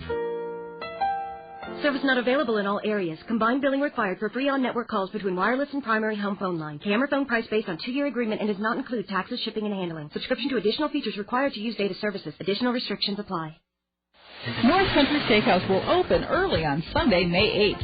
So whether you're planning a big family get-together for Mother's Day or a graduation party, call us today and make your reservations. Treat that special person to North Country's delicious steak, seafood, and chicken and all the fixins. We'll be open at 11 a.m. so you can start celebrating early. That's North Country Steakhouse, home of the best steaks around. Make your reservations now for your May 8th celebrations. North Country Steakhouse on Blair's Ferry Road in Cedar Rapids. Drew Toussaint is leading off in the Kernels 6th inning. All Beloit 8-1. Toussaint, boy, Bob, it's happened again. He makes a dazzling play to end an inning, and he's first up. And he's batting .286. He is 1 for 2 today, but the Kernels trail 8-1. Rainville's curve on an 0-2 pitch is slapped foul slowly to the on-deck circle where Aaron Peel picks it up. We have a winner in our Springhouse trivia question. But before we get to that, he wanted Bob Hoyt, our winner, to say hello to Mrs. Kriegel and her special needs class from Vernon Middle School. So, Bob, we're glad to say hi to the Vernon Middle School special needs kids, Mrs. Kriegel's class. Swing and a miss by Drew Toussaint, and that strikeout this afternoon, the fourth for the 19-year-old Minnesota Twin first-round draft pick, Jay Rainville. Well, the Springhouse question stated that the Dodgers have retired more uniform numbers than any other National League team, 10, and we asked you to name 3 players who had their uniform numbers retired by the Dodgers. Bob Hoyt named 4, and I'll tell you the 4 he cited. A curved appeal low, Pee Wee Reese, number 1, Roy Campanella, number 39, Jackie Robinson, whose number is retired throughout baseball, number 42, and Don Drysdale, big number 53. Here's a high pop foul off to the right. Bob Hoyt of Marion, congratulations. The other Dodgers that have their numbers retired, Tommy Lasorda's number 2, Duke Snyder's number 4, Jim Gilliam's number 19, Hall of Fame right-hander Don Sutton, number 20, Walt Alston, number 24, swing and a miss by Peel. Sandy Koufax, of course, number 32, and Bob Hoyt named the... Bob Brooks, did you know that Rich Kuhlbeck of our board is a huge Dodger fan? Oh, yes. He's been to Vero Beach. I have, too. You have? Oh, yeah. I wish I could go someday. Ball 2 outside to Peel. I think the players still sit on benches in Vero Beach instead of dugouts.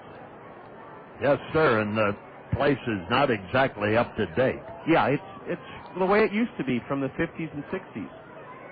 Aaron punches one softly foul straight back to where backstop Freddie, John Campbell, is taking in the action. John has Bob and I wired this afternoon, and we hope we can give John some more highlights, more than we've had so far, for his marvelous evening and night sportscast on Channel 9. Well, I hope that John got the catch in left field.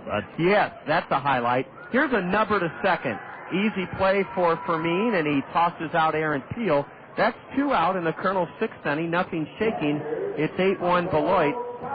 Bob, the Dodgers with those 10 retired numbers, one of them I'm a little not surprised at, but people forget about because of Jackie Robinson breaking the color barrier. Jim Jr. Gilliam was also a tremendous second baseman for Brooklyn and Los Angeles. Yes, he was. Very, very good player. So was a fellow who played here by the name of Roseboro. Yes. The catcher. Yes, I'm surprised Johnny's name isn't on that list. He just passed away recently, and maybe down the road posthumously the Dodgers will retire Johnny's number. Michael Collins wraps one to short. That's easy for Trevor Plouffe. Michael out on a 6-3 putout, and the Kernels out quickly in the bottom of the 6th inning. Bob will be along to take us through the final third of this lovely Cinco de Mayo Thursday afternoon. Right now, it's being spoiled a little bit by the visiting Snappers, who are stomping the Kernels 8-1. This is Kernel Baseball in the Zone. For the 7th consecutive year, Toyota Financial Services is encouraging elementary students throughout our community to read this summer. Toyota Financial Services believes that inspiring children to read brings families together, fosters imagination, and enhances knowledge. The Gazette shares Toyota Financial Services' belief in the value of reading. That's why they've teamed up to recognize and reward this summer's readers for their fabulous accomplishments. Toyota Financial Services and the Gazette, proud to stand with our community's children to enrich their lives. I'll live for you, I'll feed your cats, I'll fold your undies up the laundromat, unless you want me to have them dry. I get paid for that. I'll work things out, split and fat. I'll shave my soul back before I meet your dad. I'll wear a turtleneck to strategically hide my fat if I can. I'm winning the best, I'm winning your hand. I'm giving you all my time, but this Dr. Pepper is mine. Rich taste, forget it. This Dr. Pepper is mine. One taste and you get it. I'll shop with you, always be true. I'll never share my Dr. Pepper with you. Sorry. This Dr. Pepper is mine. One taste and you get it. So rich. This Dr. Pepper is mine. So refreshing taste, drink it by the case. This Dr. Pepper is mine. Delicious. It isn't even a word.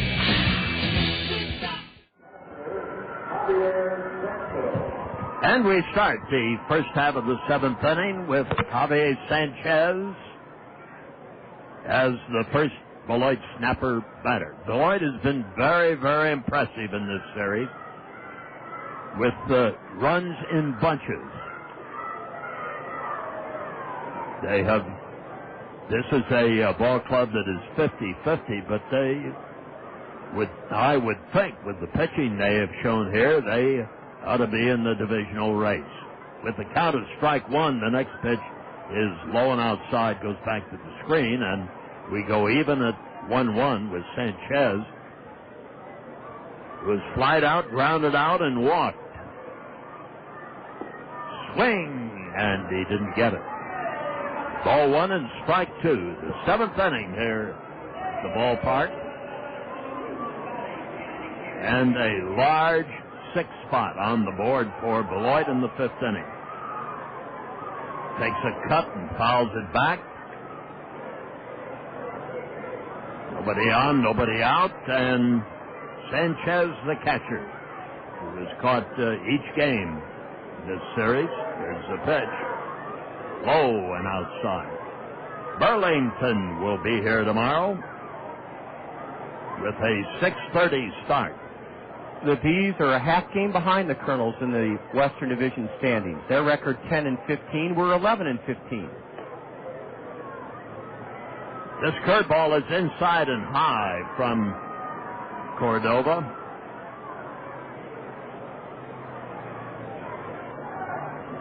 There's a swing and a miss on a good hopping fastball at 89 miles an hour. Sanchez strikes out. That's 5 in a row, retired by Francisco.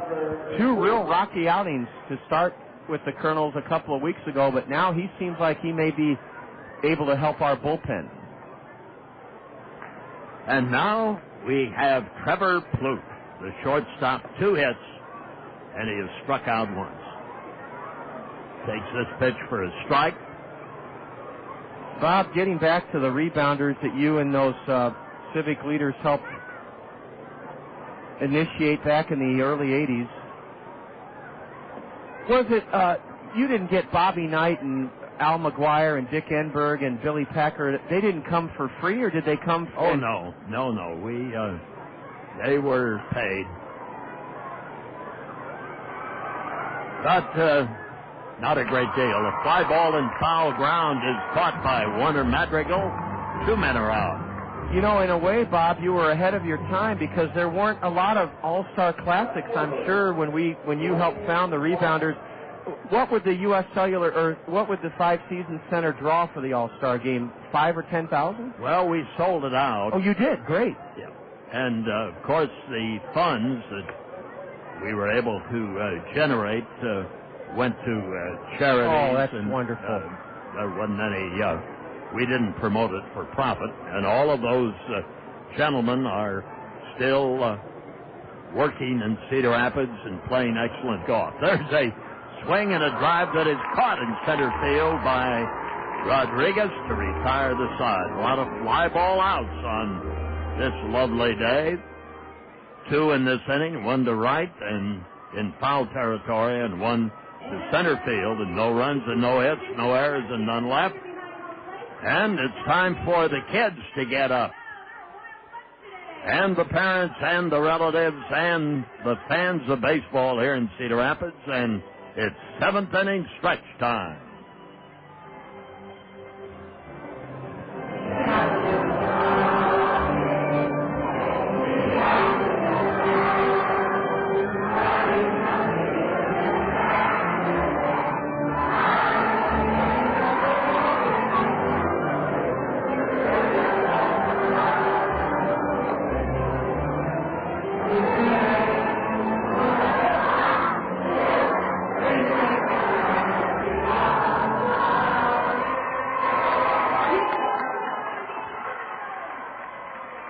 Nicely done, fans in the stands, and we will start the last half of the 7th inning in a moment.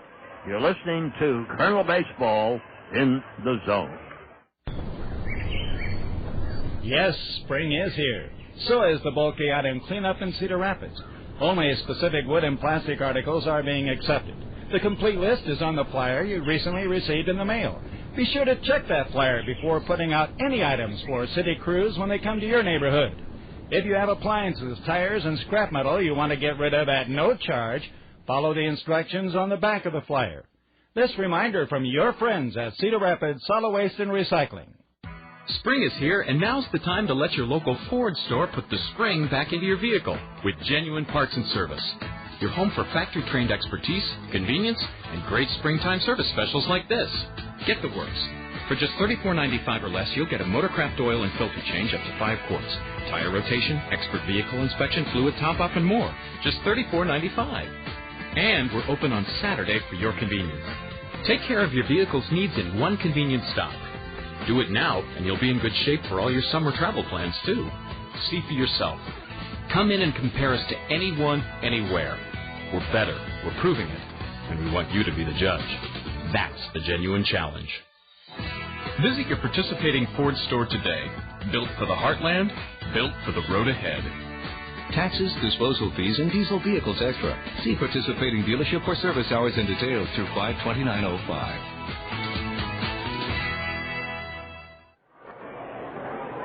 We start the last half of the 7th inning, and Rainville is still out there. 2-1 count on Madrigal, who swings and drives a fly ball deep into left center field, well hit by the 407-foot mark, and out of here. It's a home run by Warner Madrigal, his 5th home run of the year. He provided all of the power and a gigantic drive over the 407-foot mark in left center field. Madrigal touches them all, and it's now an 8-2 ball game. In favor of the Snappers and those kids who are just up enthusiastically singing the 7th inning stretch favorite, Take Me Out to the Ball Game, or hooting and hollering as Warner did blast it over the 407 mark. His team high 5th of the year. There's a fly ball deep to left. Left fielder goes back, and this one lands in the pavilion. Another home run, this by Ben Johnson. Hey, they're back-to-back homers here at Veterans Memorial Stadium. That makes it an 8-3 game as Ben Johnson hits an opposite field home run into the pavilion over the 16-foot wall at the 315-foot mark, and the kids are ecstatic. And out comes Big Gary Lucas. That may be it Well, Jay Rainville will at least face one more batter because the manager usually makes the pitching change. Boy, Dwayne White kind of threw me for a loop, Bob. He went drifting back to that 18-foot high wall, and all of a sudden he looked up. There wasn't any more room, and it just made it onto the Randy Keel Confidence Picnic Pavilion. Ben Johnson with his first home run of the year, and the Kernels haven't had back-to-back home runs since that pasting we gave the Kane County Cougars here at home about a month ago. The problem is nobody on, and it's still a 5-run deficit as Beloit leads 8-3, and the Kernels out of 5 hits have 2 home runs. The pitcher warming up for the Snappers is Kyle Asselton, a 6'5", 215 pounds out of the state of Washington. He's a lefty. Out of Shabala. A strike is called on Billy Boyer. He's flied out and struck out today. So the Kernels show some pop in the bat. Curveball for a strike called. And it's strike 2. Sanchez gives the sign. Rainville tries to poke a fastball over the outside corner, but it's too wide. 1 ball, 2 strikes.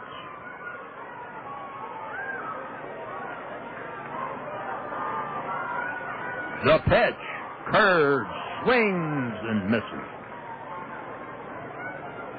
Well, Billy Boyer with 3 doubles last night, 4 RBIs, but the Snappers have held him 0 for 3, as Jay Rainville has. And the caller today.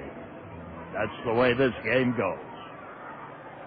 Rainville, I think, in the way he pitched to the 2 home run hitters, Madrigal, and here comes the skipper, and that's going to be it. I was thinking that, hey, he figured I just throw it in there and we're going to get him out and play out the string here.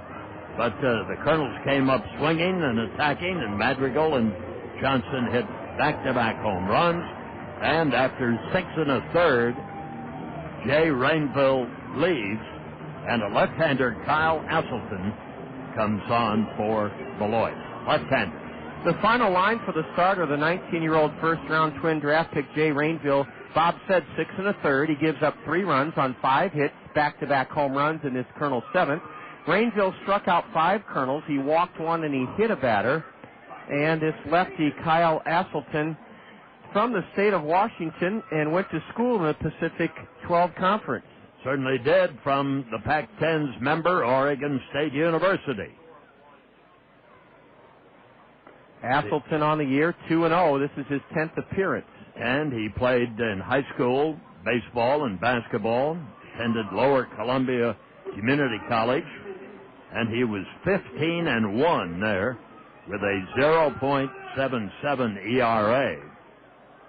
Then he transferred to Oregon State, was at Elizabethan last year, where he was just 1-4 with a 4.54 ERA. Left-hander on the mound for Beloit. Here you are in junior college, and you're 15-1, and you turn around as a pro, and you're 1-4. Bob, I'm glad you brought that point up. I was at the College World Series in Omaha in the late 80s. I was working at Carleton College in Northfield, Minnesota. I have a longtime friend. He's worked at the NCAA for 17 years. He said, John, come on down to Omaha. And this was before Rosenblatt Stadium has had all the fabulous remodeling. Renovation. Right. And I asked a scout in the stands, I said, hey, how would the championship teams playing here fare against a rookie or Class A team? And he said, John, in a 7-game series, these college teams would be lucky to win 1 game. Here's the pitch. Inside and low for a ball. Ball 1 to Jason Ramos. He's flied out and grounded out today. Kernels have 5 hits, 3 runs. Beloit 10 hits and 8 runs. High foul fly over into the bleacher seats down the right field line. Bob, remember the old All-Star game? The college football All-Stars would play at Soldier Field against the world champions. And our good friend at RFK Trucking, Bob Casimore, used to love to go to those games, the college. So did I. Okay. Well, I'm going to do a lot of them. I'm going to tell you a story that Bob Casimore shared with me. He said he went to the final one there, and a torrential downpour pretty much wiped the game out in the third quarter. Well, they called it at the half. At the half, okay. 2 balls and a strike. Here's the pitch, just inside. That makes it 3-1. That used to be a great gathering. Everybody in college football attended the All-Star game. There's a swing and a ground ball to the shortstop. Plouffe has it, and that's almost automatic. Got him at first, and 2 men are gone. Bob, one of the reasons... has nice hands, boy. Nice, soft hands. Great Twin prospect. One of the reasons they discontinued that great tradition, the St. Louis football Cardinals, owned by the Bidwell family for 3 generations, the football Cardinals drafted a guy out of a school in Texas named Larry Stegent. This is in the late 60s, early 70s. Larry Stegent tore his knee up in that All-Star game at Soldier Field against the world champions of the NFL, and he never played it down to pro football. That can happen. Oh, yes. It's a called strike on the inside corner. There's a swing and a base hit. That ball is cut off by Burns in center. Base hit by Sean Rodriguez. Single to center field. And the Kernels have 6 hits. That brings up Nate Sutton. Sutton has walked and scored, and he's grounded out and struck out. 1 on, 2 out, and 2 in. The left-hander. As Hasselton delivers, pitch too low for a ball.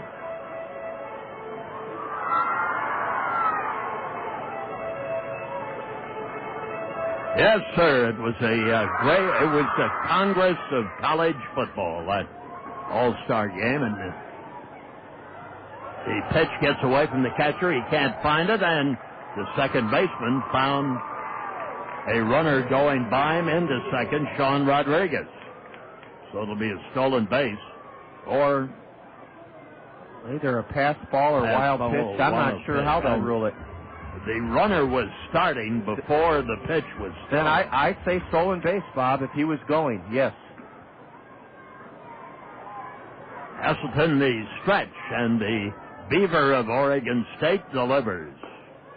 Strike is called. The outside corner. Bob, I think it was AstroTurf at Soldier Field that last game in 72 or 73, and AstroTurf, usually you can withstand a downpour, but this was almost a monsoon in Chicago, if I remember. Oh, yes, it was. Plus, it had a lot of lightning and turbulence. There's a swing and a miss, and Sutton on a changeup against a left-hander, Sutton being a left-handed batter, swung weakly and strikes out. No runs and 1 hit. Well, check that. Two runs and 3 hits. 2 home runs were back-to-back, kind of an afterthought here after 2 strikeouts and a ground out. But 2 runs scored, and it is now Beloit 8 and the Cedar Rapids Kernels 3. We go to the top of the 8th inning here at the ballpark, and we'll be back. You're listening to Kernel Baseball in the Zone. It's Mike and Mike in the morning on ESPN Radio, honoring the classics as only they can. Is there a Hall of Famer right now on the New England Patriots? Right now, if their career ended right now. I'll give you 1. Adam Vinatieri. Okay, that's 2. Bill Belichick. You could put Belichick in right now. The list of coaches who've won 3 Super Bowls, you could count on 1 hand. Hold on, then. Go ahead. Bill Belichick has been considered a great NFL head coach since he's been with the Patriots. Right. He has 3 Super Bowls. Right. You want to put him in. Right. Tom Brady has 3 Super Bowls. Nah, that's not the same thing being a player as being a coach. Why? Because it's just not. Okay. That's me like telling Sidney because. I mean, it doesn't. No. So am I the only one to see a parallel here? You got left field? Sure. The left fielder's name. Why? I just thought I'd ask. Well, I just thought I'd tell you. Now tell me who's playing left field. Why? Because. Oh, he's center field. Bridging the gap between generations, it's Mike and Mike in the Morning. Weekdays on ESPN Radio. Want the latest Hawkeye news? Get in the zone. Want the facts on recruiting? Want coaches' comments? Want to hear what the national media says about the Hawks? Get in the zone. All sports, all Hawkeyes. Fresh new focus on men's and women's athletics in Iowa City.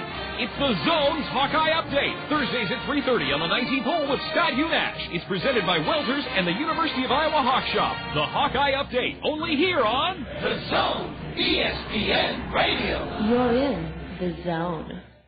Now we go to the 8th inning, and the first batter will be Paul Rutgers, the DH, for Snappers of Beloit, leading in this game with the score of 8-3. Even though the Kernels have hit back-to-back home runs, give the fans a thrill. There's a swing and a fly ball into right field, drifting back Madrigal, and he makes a running one-handed catch. Rutgers flies to Madrigal in right. One gone, and that brings up Angel Fermin, the second baseman. He's had a base hit and scored. He's walked and flied out and grounded out. Left-handed batter against the right-hander, Cordova.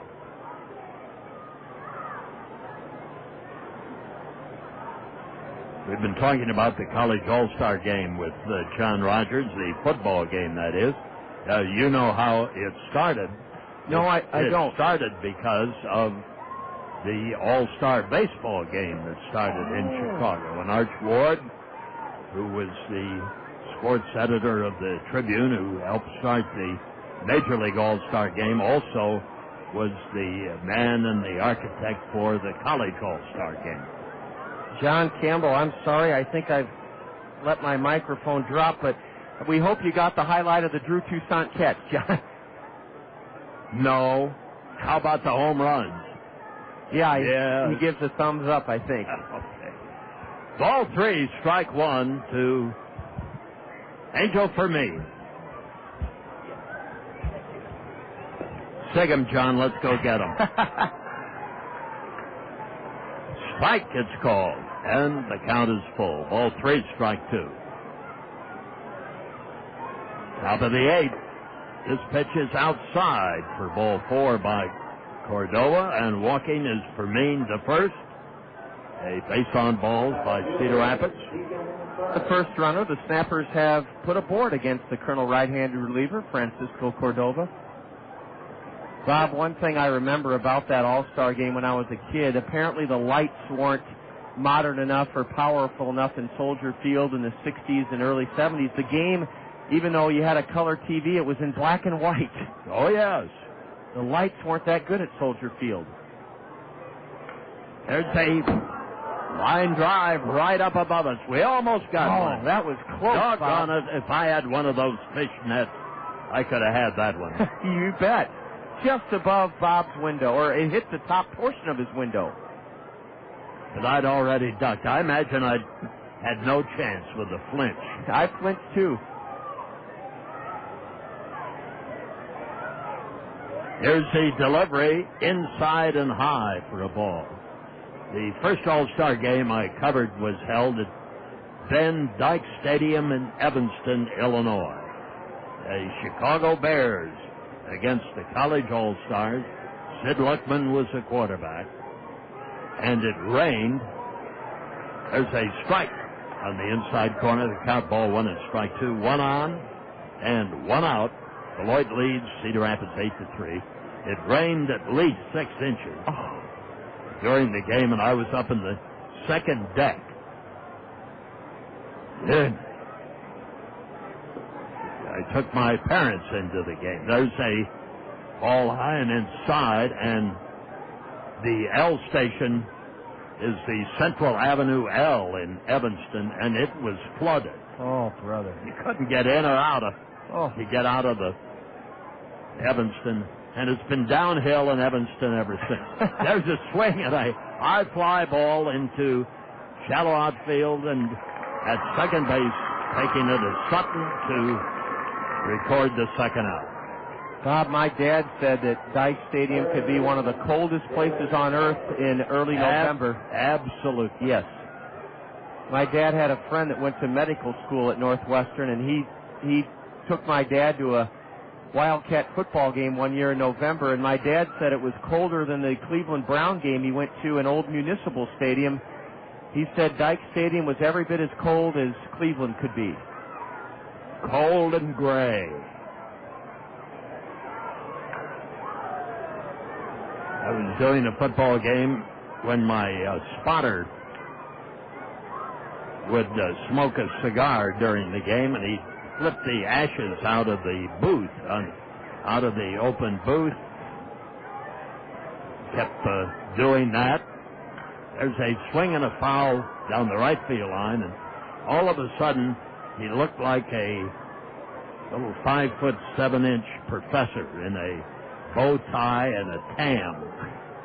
Turned around, and his head rose up in front of me, and he turned around, straightened himself up, and he said, "Please don't ash on me." He thought I was... You were the culprit. He thought I was the culprit. Well, you'd think on a cold day maybe the ashes would warm the little professor up. 1 ball, 2 strikes. Right-handed batter Winfrey takes another ball outside. Goes 2-2 with 1 on and 2 out. We're in the 8th. Burlington and Cedar Rapids tomorrow. The first pitch at 6:35. Here's the pitch. Swung on, ground ball to the right into center field to the right of the second baseman Sutton, and it's runners at first and second, and the 11th hit of the day by Beloit against Colonel pitching. That brings up Mark Zamwich. Zamwich struck out in the second, hit with a pitch ball in the 4th, singled in the 5th, and he struck out in the 6th inning. So, as a left-handed hitter, he has been mighty busy in a loaded left-handed lineup, and another pitcher goes down to the bullpen for the Kernels. Cordova delivers low and inside for a ball. 1 and no strikes. Chris Waters starting to limber up in that Colonel bullpen down the right field line with the sun shining brightly. The pitch. Inside for a ball. 2 balls and no strikes, and Cordova, with 2 outs, is working himself into a problem. At the belt, Cordova fires. That one is too low for a ball. And the gun had that one at 44 miles an hour.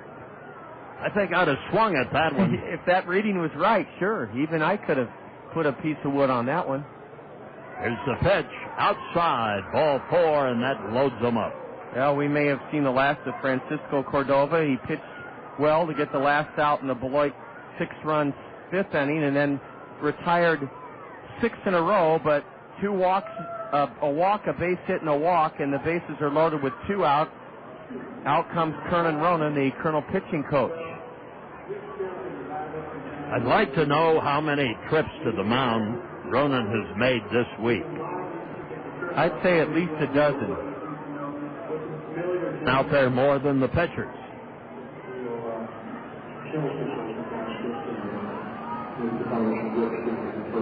Remember, on Sunday, it's the fabulous Mother's Day brunch here at the ballpark, starting at 11.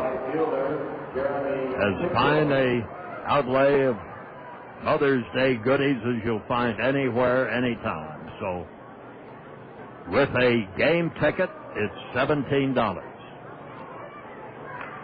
Ground ball over second base into center field, a base hit. 1 run is scoring. 2 runs are going to score. The throw is cut off, and 2 more runs have hit the plate for Beloit. They're having a frolic this week in Cedar Rapids. Yeah, they're having a field day today, to be sure, Bob. A 2-run single by Pickrell. He cleared the bases with a 3-run triple in the 5th inning, so 5 RBIs for Galesburg's Jeremy Pickrell. And that's going to do it for Francisco Cordova, I think. Bobby Magallanes hasn't come out yet.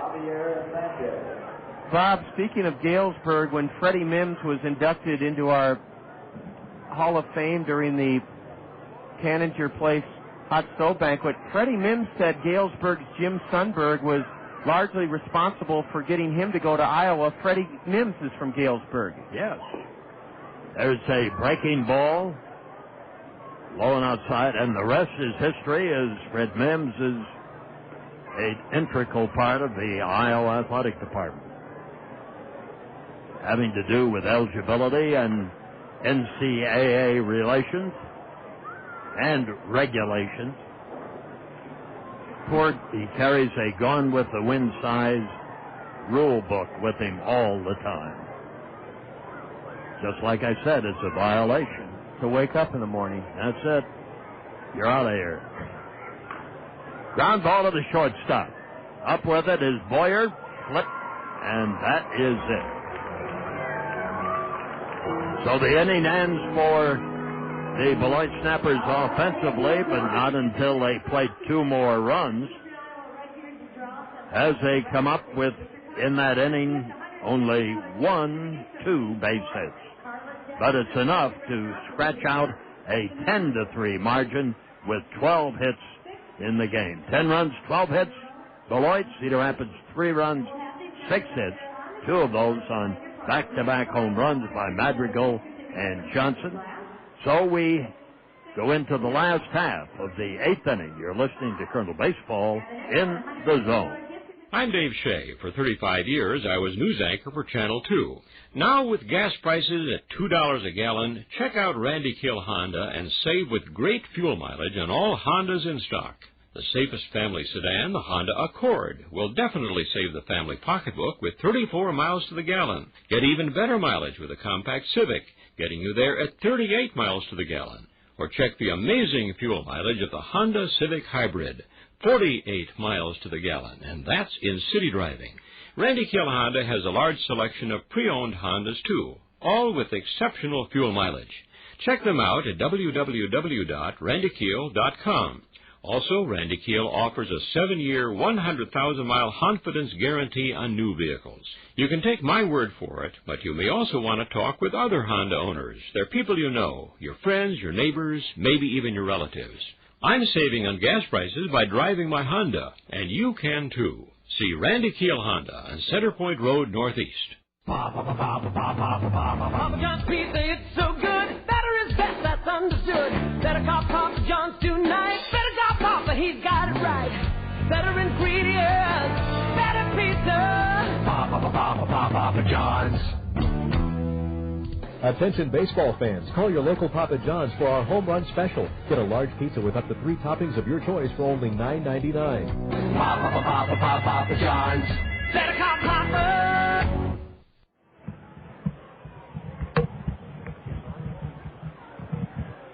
Now the last half of the 8th inning, Drew Toussaint is the first batter for the Kernels.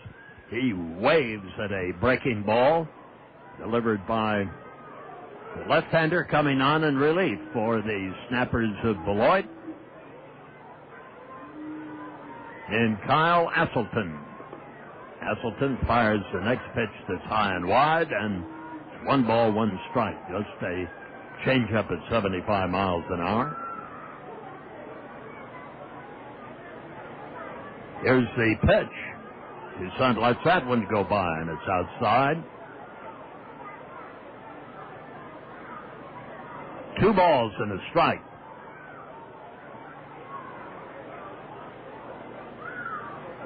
Asselton looking down to get the sign. He winds and drives a fastball that Toussaint turns, and he might have ticked it back to the catcher, and it's ball 2, strike 2. Toussaint is 1 for 3 today, 286 hitter. Came to Cedar Rapids from extended spring training.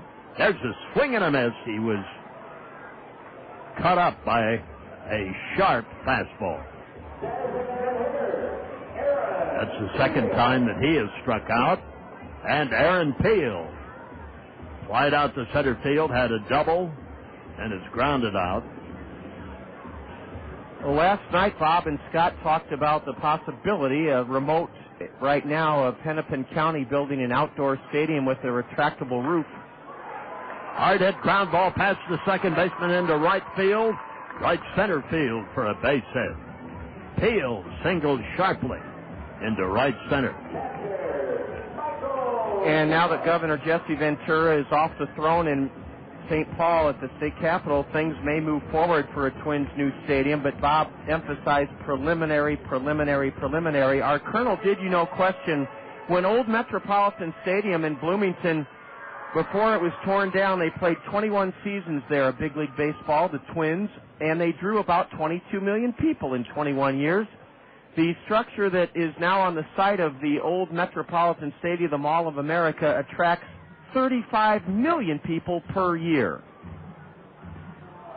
And in the middle of that mall somewhere, I have never seen it, is home plate, where the home plate was at the Met. And the street that leads up to the Mall of America is called Killebrew Drive.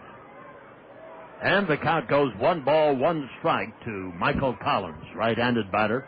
Runner at first with 1 out. Stretched by Asselton, the delivery, outside and high. 2 balls and a strike.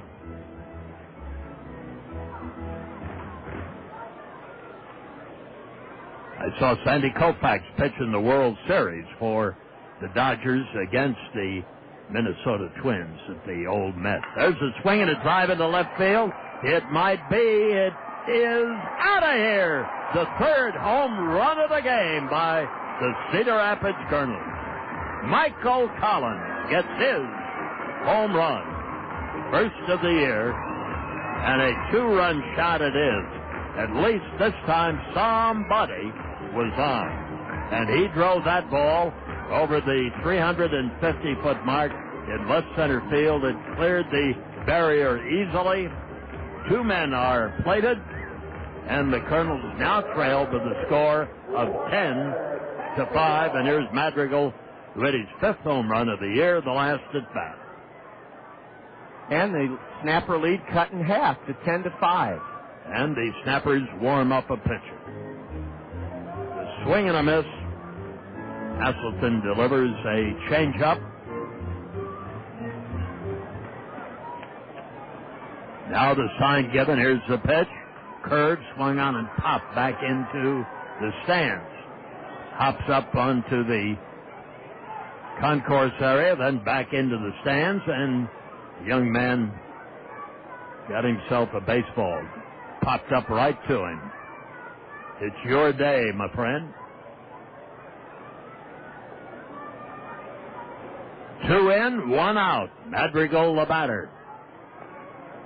He wanted the swing held up, and it's outside and high. A ball and 2 strikes to Warner Madrigal. Ben Johnson will be next. Now the pitch. Outside, Asselton goes to the third base side of the pitching rubber when he throws.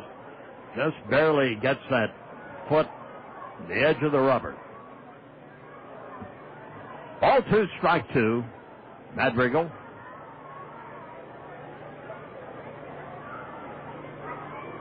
That 1965 World Series that you saw up in Minneapolis, Bob, Sandy Koufax sat out a game to observe a religious holiday, the Jewish faith. I can't remember if he was scheduled to pitch. Well, he was scheduled to pitch on the Jewish holiday, and a lot of Jewish folks looked at Sandy as a hero even before that, but after he observed the Jewish holiday, they almost made him a saint. Now the sign given. And here's the pitch. Inside and low. We go full with Madrigal. Ball 3 and strike 2. And the Kernels 5 runs in arrears in the last half of the 8th inning.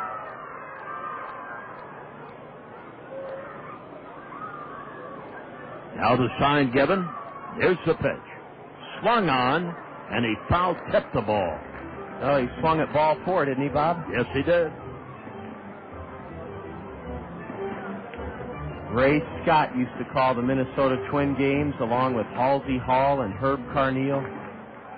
And Herb is still with the Minnesota Twins. Dick Bremer, who was in television here in Cedar Rapids, is their telecaster. There's a ground ball of the third baseman. One hop, the throw, he is out, and 2 men are gone. Well, the business end of the bat wound up being swung into the backstop as Madrigal was sawed off. A fella, maybe a scout, or I think he's the snapper bus driver sitting in the front row, just calmly watched the bat come flying towards him, but the backstop protected him. That brings on Ben Johnson.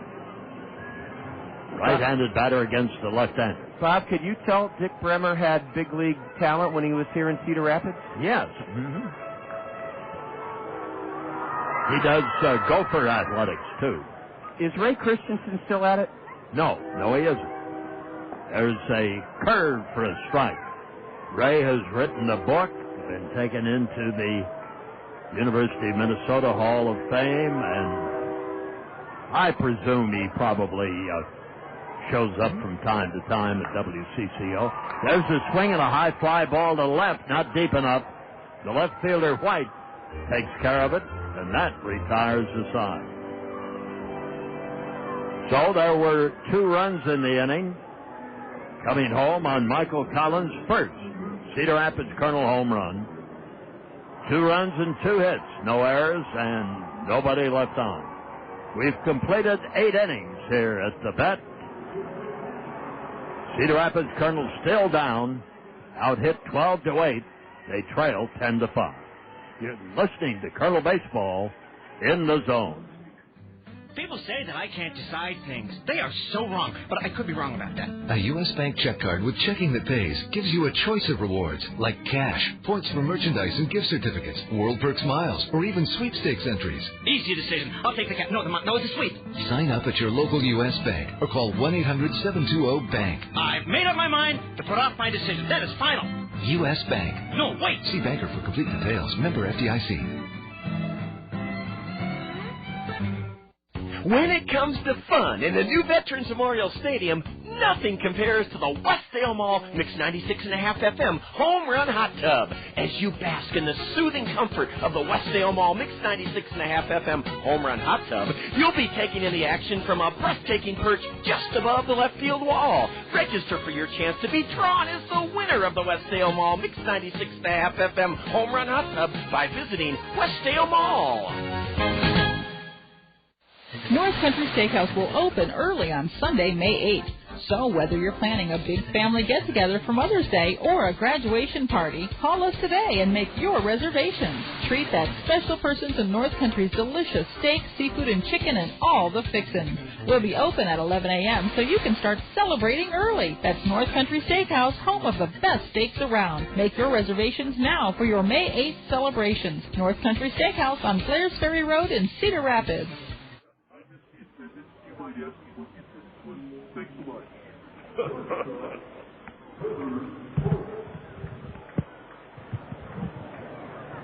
So now we move into the first half of the ninth inning in a 10-5 ball game, and Trevor Plouffe, 2 hits and 4 at bats.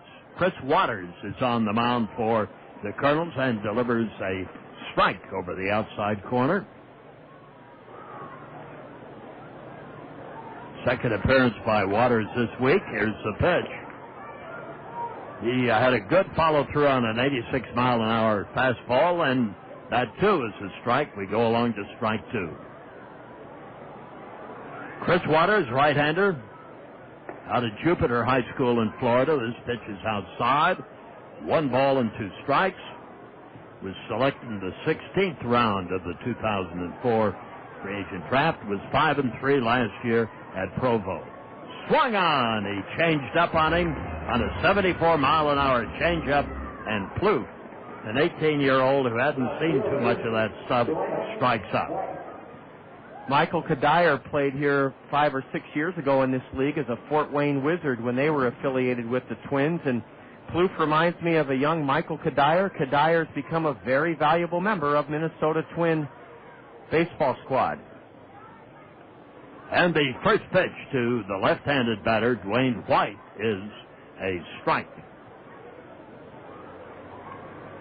Chris Waters attended the University of North Florida in Jacksonville. This pitch is inside.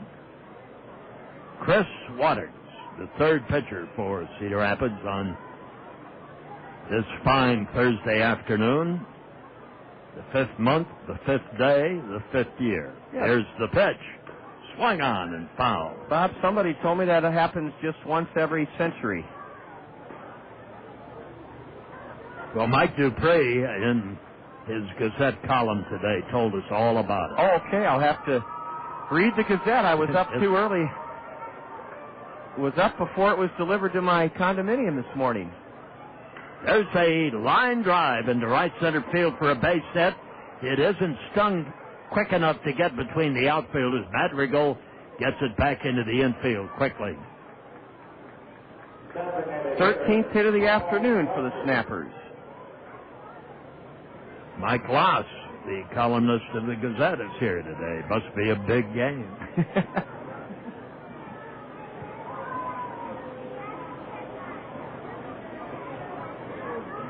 Well, Jeff Johnson, I think you and Scott mentioned last night, Bob is on his way across the state of Iowa for a hockey match.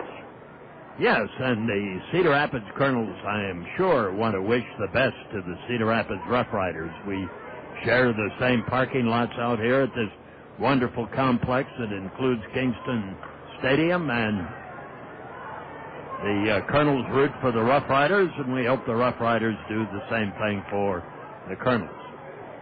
Front offices, of course, have nice folks in both spots, and it's another entertainment venue for the City of Five Seasons. There's a swing and a foul back to the screen, and the count now moves along to a ball and 2 strikes on right-handed hitter Paul Rutgers. 1 on, 1 out, 10-5, Beloit.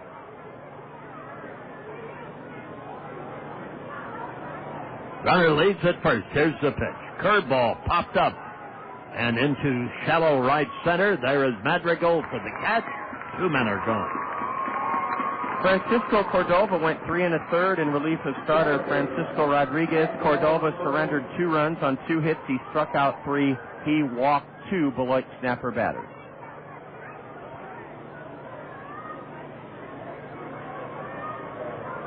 On this sunny Cinco de Mayo, a crowd of over 2,000 here at Veterans Memorial Stadium, 2,027. Is that what Jack was expecting? He was expecting over 2,000, and he got it. Stretch, here's the pitch. Inside for a ball, and it's ball 1 and no strikes. Referring to Jack Rader, the general manager of the Kernels. At the belt, the pitch, right there. Called strike on an 86-mile-an-hour fastball from Chris Waters. Colonel outfield plays for Mean to hit the other way. Rodriguez shifted way into left center from his center field position. 2 out. 13 bingles today by Beloit. Base hits, that is. This pitch is a called strike. Perfect pitch over the outside corner. Cedar Rapids Kernels have 3 home runs in the game, and Beloit, they have pecked away with hits. There's a swing and a miss to strike him out. Waters strikes out for Mean. No runs and 1 hit. There were no errors left. We have completed 8 1/2 innings. We go to the last half of the 9th with Billy Boyer, Jason Ramos, and the leadoff man, Sean Rodriguez, as the first 3 batters, and the Kernels 5 runs out of tying the game. We'll have more. You're listening to Kernel Baseball in the Zone. Hey, everybody, gonna get on down to Hometown Restyling. Hometown Restyling. For all your remodeling needs, satisfaction guaranteed. Hometown Restyling specializes in all of your home's interior, exterior needs. Visit our showrooms, one in Hiawatha, one in Coralville, and see the incredible possibilities. Windows, siding, sunrooms. Give us a call at 378-1221. Are you ready for a little racing? The Zone ESPN Radio 1600 AM and Hawkeye Downs want to help you take the family to the races without blowing out your wallet. The last Friday of every month is now the Zone 1600 Family Night. Just click on the zone1600.com and print the special Family Night coupon. Take it to Hawkeye Downs the last Friday of the month, and 2 adults and the kids get in for just $16. 16 simoleons to see the hottest racing in town? That's freaking unbelievable. Get your valuable coupon today at the worldwide headquarters of the Zone, thezone1600.com. And we'll see you at the Zone 1600 Family Night at Hawkeye Downs, the last Friday of every month, all summer long. Hawkeye Downs Racing. Another killer deal from your home of Hawkeye Downs Racing on the radio. The Zone, ESPN Radio, 1600 AM. A right-handed pitcher will try and shut down the Cedar Rapids Kernels for Beloit in the last half of the ninth inning. That would be Stephen Kenny Duguay. He's out of Fleetwood, North Carolina.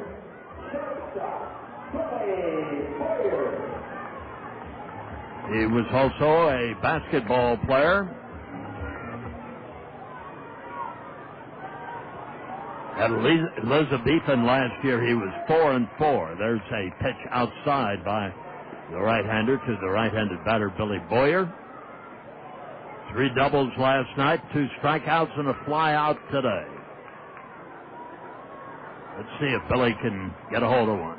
There's a swing on a good fastball. That came in at 93 miles an hour. Second reliever used by the Snappers this afternoon. Duguay fires. Fastball is high at the chin. 2 balls and a strike to Boyer. Kids are chanting Billy's name to try to get him going. Good for them. Here's the windup and the pitch. Curveball for a strike. A beaut on the inside corner. Ball 2, strike 2. 10 runs and 13 hits for Beloit. 5 runs, 8 hits for the Kernels. Beloit has committed no errors. Cedar Rapids committing 1. There's a ball high and outside. We go 3-2 with Billy Boyer. Sanchez gives the sign, and now the windup. Duguay's pitch, swung on and missed. He struck him out. The 3rd time today that Boyer is struck out. That brings up Jason Ramos. Flied out and is grounded out twice. Remember, tomorrow, the Burlington Bees come to town, 6:30 at the ballpark, and 5 o'clock on Saturday, 2 o'clock on Sunday. Here's the pitch. Swung on and a foul up high in the air in front of home plate. The catcher wants it, and Sanchez gets it. He located the ball, staggered around a little bit, but still hauled it in. He played it correctly, although the first baseman or the third baseman could have handled it. Those catchers, they always want to get into on a fly ball. Many times when they should not be involved. That brings up the last chance for the Kernels in Sean Rodriguez. The pitch. Strike, it's called. 92 miles an hour. So it would seem in this series, Beloit has shown excellent starting pitching, but equally as good the relievers. There's a swing and a foul fly off to the right, and the Kernels are down to the last strike. Rodriguez will get the loss today. And that might be a good thing in the future to keep him with the Cedar Rapids club. Here's the pitch on its way. Swung and fouled back. 2 men are out. 10-5 Beloit.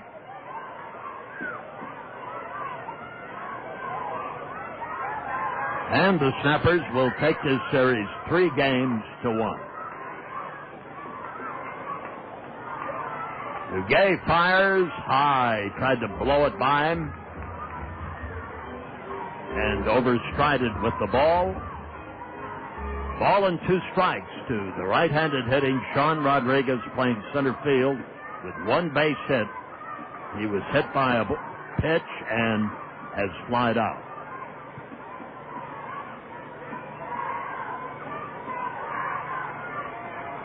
Kernels will drop 6 games below the 500 mark.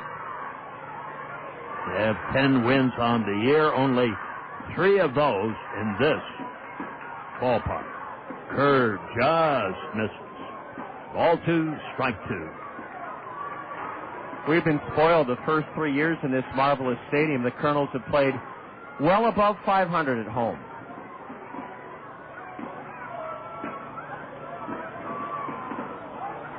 Sanchez gives the sign. The wind of Duguay fires. There's a swing and a foul fly out of play.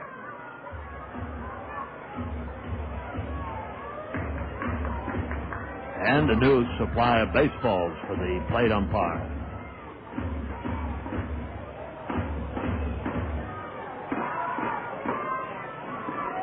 Outfield will play Rodriguez the opposite way around to the right. 2-2 pitch to end the game is ball 3 at the chin. Ball 3 and strike 2.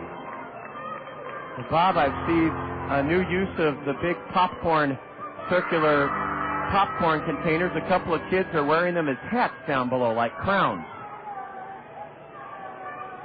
Here's the pitch. Swung on and fouled, and Sean Rodriguez is still at the plate. Hopefully there's no butter or salt in the bottom of those boxes. Her mom's going to have to wash their hair out tonight. Burlington here tomorrow at 6:30. Remember the Mother's Day buffet, 11 to 2 on Sunday. And a 5 o'clock game Saturday. Pitch is inside for ball 4. Gets away from the catcher, goes back to the screen, and the Kernels still have a window of little opportunity. Nate Sutton, left-handed batter, will face the right-hander for Beloit. Sutton walked, scored a run in the first, grounded out, and then struck out twice. Kernels again in the late innings have had a lot of strikeouts. Here's the pitch.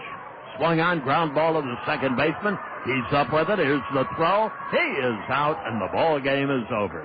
For Maine to Sam White, and Beloit takes the series 3 games to 1.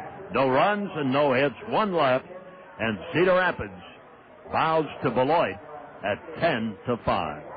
So the Snappers snapped the Cedar Rapids Kernels pretty good this week. Now Burlington comes to town, and we'll see if the Kernels can get something started against the Bees. Bob will wrap things up with me on the Colonel Curtin call when we return. 10-5 Beloit. Colonel Curtin call next. This is Colonel Baseball in the Zone. Watch your team's out-of-market games live from anywhere. Log on to ESPN.com for MLB.tv.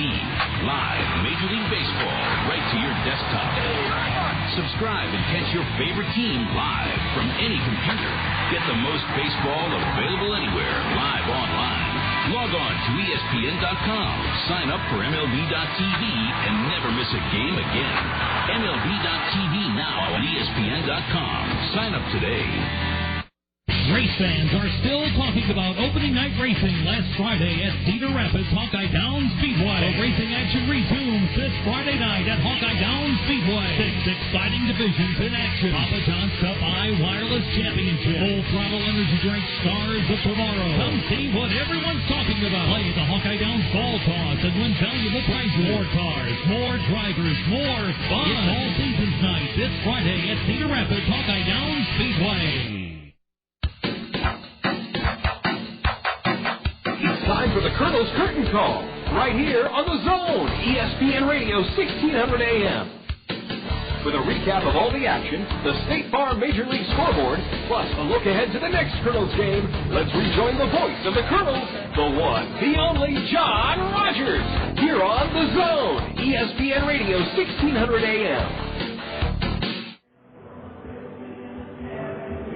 The Cedar Rapids Kernels were very accommodating to the Snappers of Beloit this week, not only with Colonel pitching problems and fielding problems and errors and mistakes both of making mechanical errors and mental errors. The Cedar Rapids Kernels also gave the Beloit team 3 games in this series to 1, and also gave them a noontime start on this 5th day of May, so that Beloit could get on the road and go where they're going under what you would call sane conditions. They didn't have to try and get someplace in the middle of the night. So, consequently, Beloit didn't show any respect to the Kernels and took care of wounding them pretty good in 3 games. Today, especially, when Cedar Rapids early took a 1-0 lead, and Sean Rodriguez was getting along in good shape. He retired the first 6 men and got into a little trouble in the 3rd inning, but got out of it with 2 base runners stranded. But then in the 4th, things started to go downhill. A couple of runs and on 2 hits, and Beloit had the lead. And then Sean Rodriguez was touched for a bases-loaded triple by Jeremy Pickrell in the top half of the 5th inning. Everybody scored, and when it was all over, the Carnage had 6 runs and 7 hits, and that was the ball game and the series. On a beautiful day, and with 2,000 in attendance, it was a great day for a ball game, and the Kernels are still out there throwing a little bit. I would think that Bobby Magianis could call a batting practice today, too, because the Kernels, although they hit 3 home runs, were out of the ball game when it really counted in the middle innings. But back-to-back home runs by Madrigal and Johnson gave the crowd a thrill in the 7th inning. For Madrigal, his 5th home run, that's best on the club. And then Michael Collins came up in the 8th inning and stroked a 2-run homer with Aaron Peel on base for his first Cedar Rapids Kernel home run. Those were the offensive highlights. Trissant made an excellent defensive play in left field, and the 3rd baseman David Winfrey made a sensational stop of a hard-hit ground ball by Madrigal early in the ball game for Beloit. Beloit's star defensively had to be Trevor Plouffe. He continues to show outstanding ability, and he had a couple of hits today, too, for the 18-year-old. So the Kernels can go over their mistakes of the week on the rest of this beautiful day, and then turn around and host Burlington for the weekend with a 6 o'clock start, 6:30 start tomorrow, and then a 5 o'clock game on Saturday. Then, after the game, plenty of time for a lovely Saturday evening dinner, and then you can turn around and come out here and enjoy the beautiful Mother's Day buffet that starts at 11 on Sunday, Mother's Day. It was not Cedar Rapids Day in this bright sunlight, and the Kernels succumbed 10-5, 13 hits by Beloit and no errors, 5 runs, 8 hits, 1 error. Cedar Rapids, and John, will see what happens on the morrow. That's what we'll hope for, Bob. You're right. Bobby Magianis, under the watchful eye of Farm Director Tony Regans and Los Angeles Angel roving catching instructor Bobby Ramos, they're going to go through a full-scale workout. Bobby is sending another message to the Kernels that, there's a difference between losing and getting beat. Getting beat is when the other team outplays you. There was a little of that in this series, but then the Kernels did some losing, and that is the reason that they're still out there in uniform.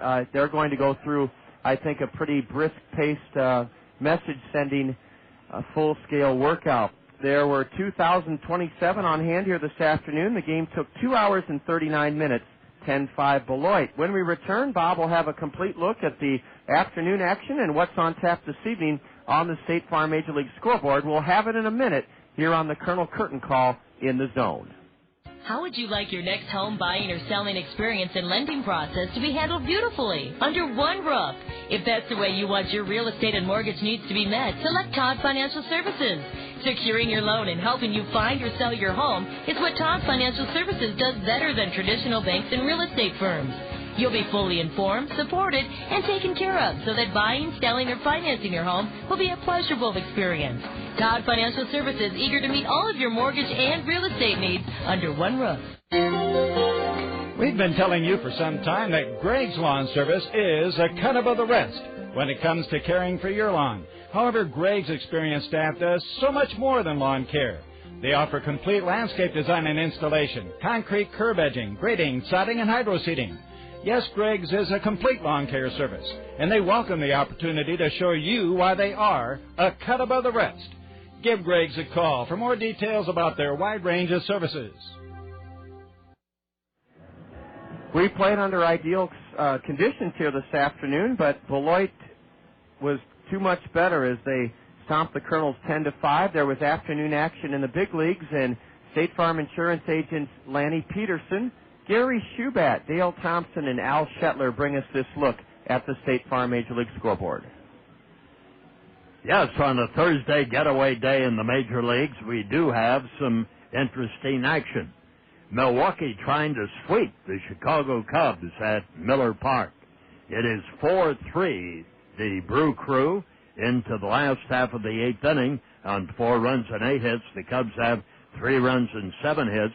Michael Barrett of Chicago has hit his 3rd home run, and Cedeno his first. Helms has hit his first home run for the Milwaukee Club. New York Mets and Philadelphia into the last half of the 7th.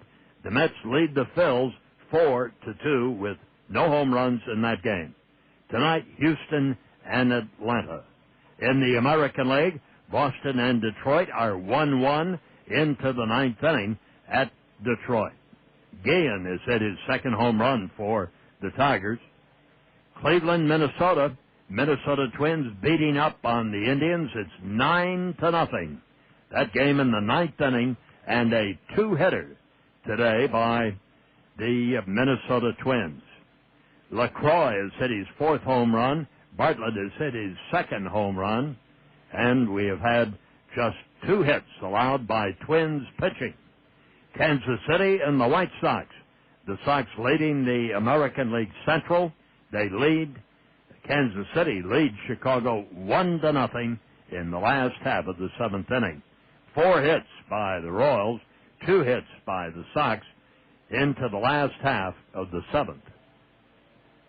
And, Bob, what's games tonight? Yes. The New York Yankees, Tampa Bay, and St. Louis will be at home to the San Diego Padres. Padres traveling across the country to play a night game in St. Louis. Pittsburgh and Arizona. That's the action of the evening, and we do not have any Major League Finals as yet. It'll be fun to keep track of the Milwaukee-Chicago game because Milwaukee doesn't sweep Chicago very often. Well, Bob, thanks so much. I've got to find out one thing, John, from you. Yeah. You've had on a sports shirt today. You bet. That has the presidential seal on it, and I wondered where and how you came by that. Well, thanks for noticing, Bob. I wear it with a lot of pride. For the first time since my brother's been working at the World Bank in Washington, D.C., by the way, it's on one of the top terror hit lists, so it's heavily fortified and guarded. My brother has made a nice career in Washington, D.C. at the World Bank. And one of the things I told him when I went out on the train to see him this fall is I said, Matt, I want to get as much neat stuff about our nation's capital as I can. And I'll be darned, Bob, there were some Asian folks all along the streets near the mall of America's Mall there in Washington, D.C. selling shirts. And I got this gray T-shirt with the presidential seal for $6 from an Asian vendor on the streets of Washington, D.C. Someday I hope to get President Bush to sign it. That'll be a long shot because Al Smith on our board of directors did get President Bush to sign a baseball when he was here last month, but I wear this presidential seal with a lot of pride. It comes from my visit to D.C. to see my brother in the fall.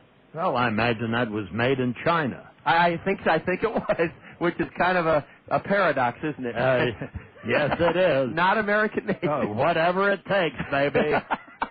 $6 on the street vendor from Washington, D.C. Well, Bob, do you visit the 19th hole with Scott later this afternoon? Yes, I do. Well, thanks for carrying the load this afternoon, Bob, and wonderful to have you with us. As you said, all afternoon we'll continue the 8-game homestand with the first of 4 starting tomorrow against Burlington. Thanks to sportscaster, Hall of Fame sportscaster Bob Brooks. We're going to send him along his way. John, one more thing. Yeah. When you write your brother, tell him to send me some money from the bank. Well, yeah, the Treasury. Tell him to run an extra print for. Well, he does work at the World Bank, so what currency would you prefer? I don't care. Anything that spends. Okay, well, he'll dip into the American vault then for you, Bob. Bob, thanks so much. Bob Brooks with us, and he'll be with you in just a few more minutes down in the zone for the 19th hole with Scott. We have a break on the Colonel Curtain call, 10-5 Beloit this afternoon. We'll have our Access Direct play of the game when we return in the zone. Home. The very word brings us all a sense of comfort and stability. It's where families reacquaint and refresh at the end of each day. It's important to have our homes properly insured. See Tanya Sedlock, your professional Pekin insurance agent at Weinhammer Andrews Agency, about homeowners insurance from Pekin. Providing you with ample home protection at a cost that fits your budget is Tanya Sedlock's area of expertise. You'll be glad you talked to Tanya about homeowners insurance from Pekin Insurance. She's at Weinhammer Andrews Agency. When we met, it's forget we would never forget the Ojanos. Now it's where mi amore and I dine in. We carry out the lunch and the dinner all the time for lasagna, ravioli, mandacati, cannelloni, tortellini, or try their delicious salads and sub sandwiches too. The Ojanos is the hometown taste of Italy. For your next meal with friends and a family, remember the Ojanos with 5 convenient locations for the pasta that makes you sing.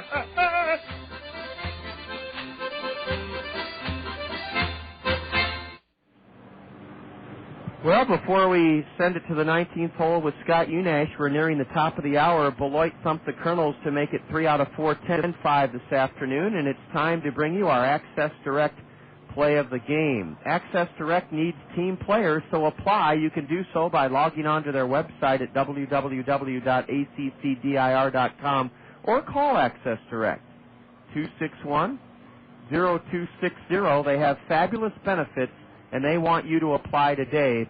Medical, dental, vision insurance, 401k savings plan, fun-friendly atmosphere, and a casual dress code to be found at Access Direct. As Bob said, a couple of bright spots for the Kernels this afternoon. We clubbed 3 home runs, but we're going to pick a terrific play by left fielder Drew Toussaint. Drew misplayed a ball into a double in the 6-run 5th inning by the Snappers, but then Drew atoned for that, robbing Jeremy Pickrell of an extra base hit with a sensational catch, ramming into the padded wall of the Randy Keel Confidence Pavilion in left field. Drew Toussaint's magnificent catch in the 6th inning, our Access Direct play of the game. It was 10-5 Beloit. We're right back at it with the Ask the Manager show. Bobby Magallanes, as he does every Friday, will field questions that you've emailed to him through me, Jay Rogers at Kernels.com. We'll have that South Slope Communications Triple Play show at 6:10 tomorrow evening. Then Bob and I will have the play-by-play at 6:30. 10-5 Snappers. That does it from the ballpark. Thanks to Jake Lentz, our in-studio engineer. We're taking you up to 3 o'clock and the 19th hole with Scott Unash and Bob Brooks just ahead. So long, everybody. This has been Colonel Baseball in the Zone. This has been a special sports presentation from The Zone, ESPN Radio, 1600 AM, Cedar Rapids. Now back to our regularly scheduled ESPN programming already in progress.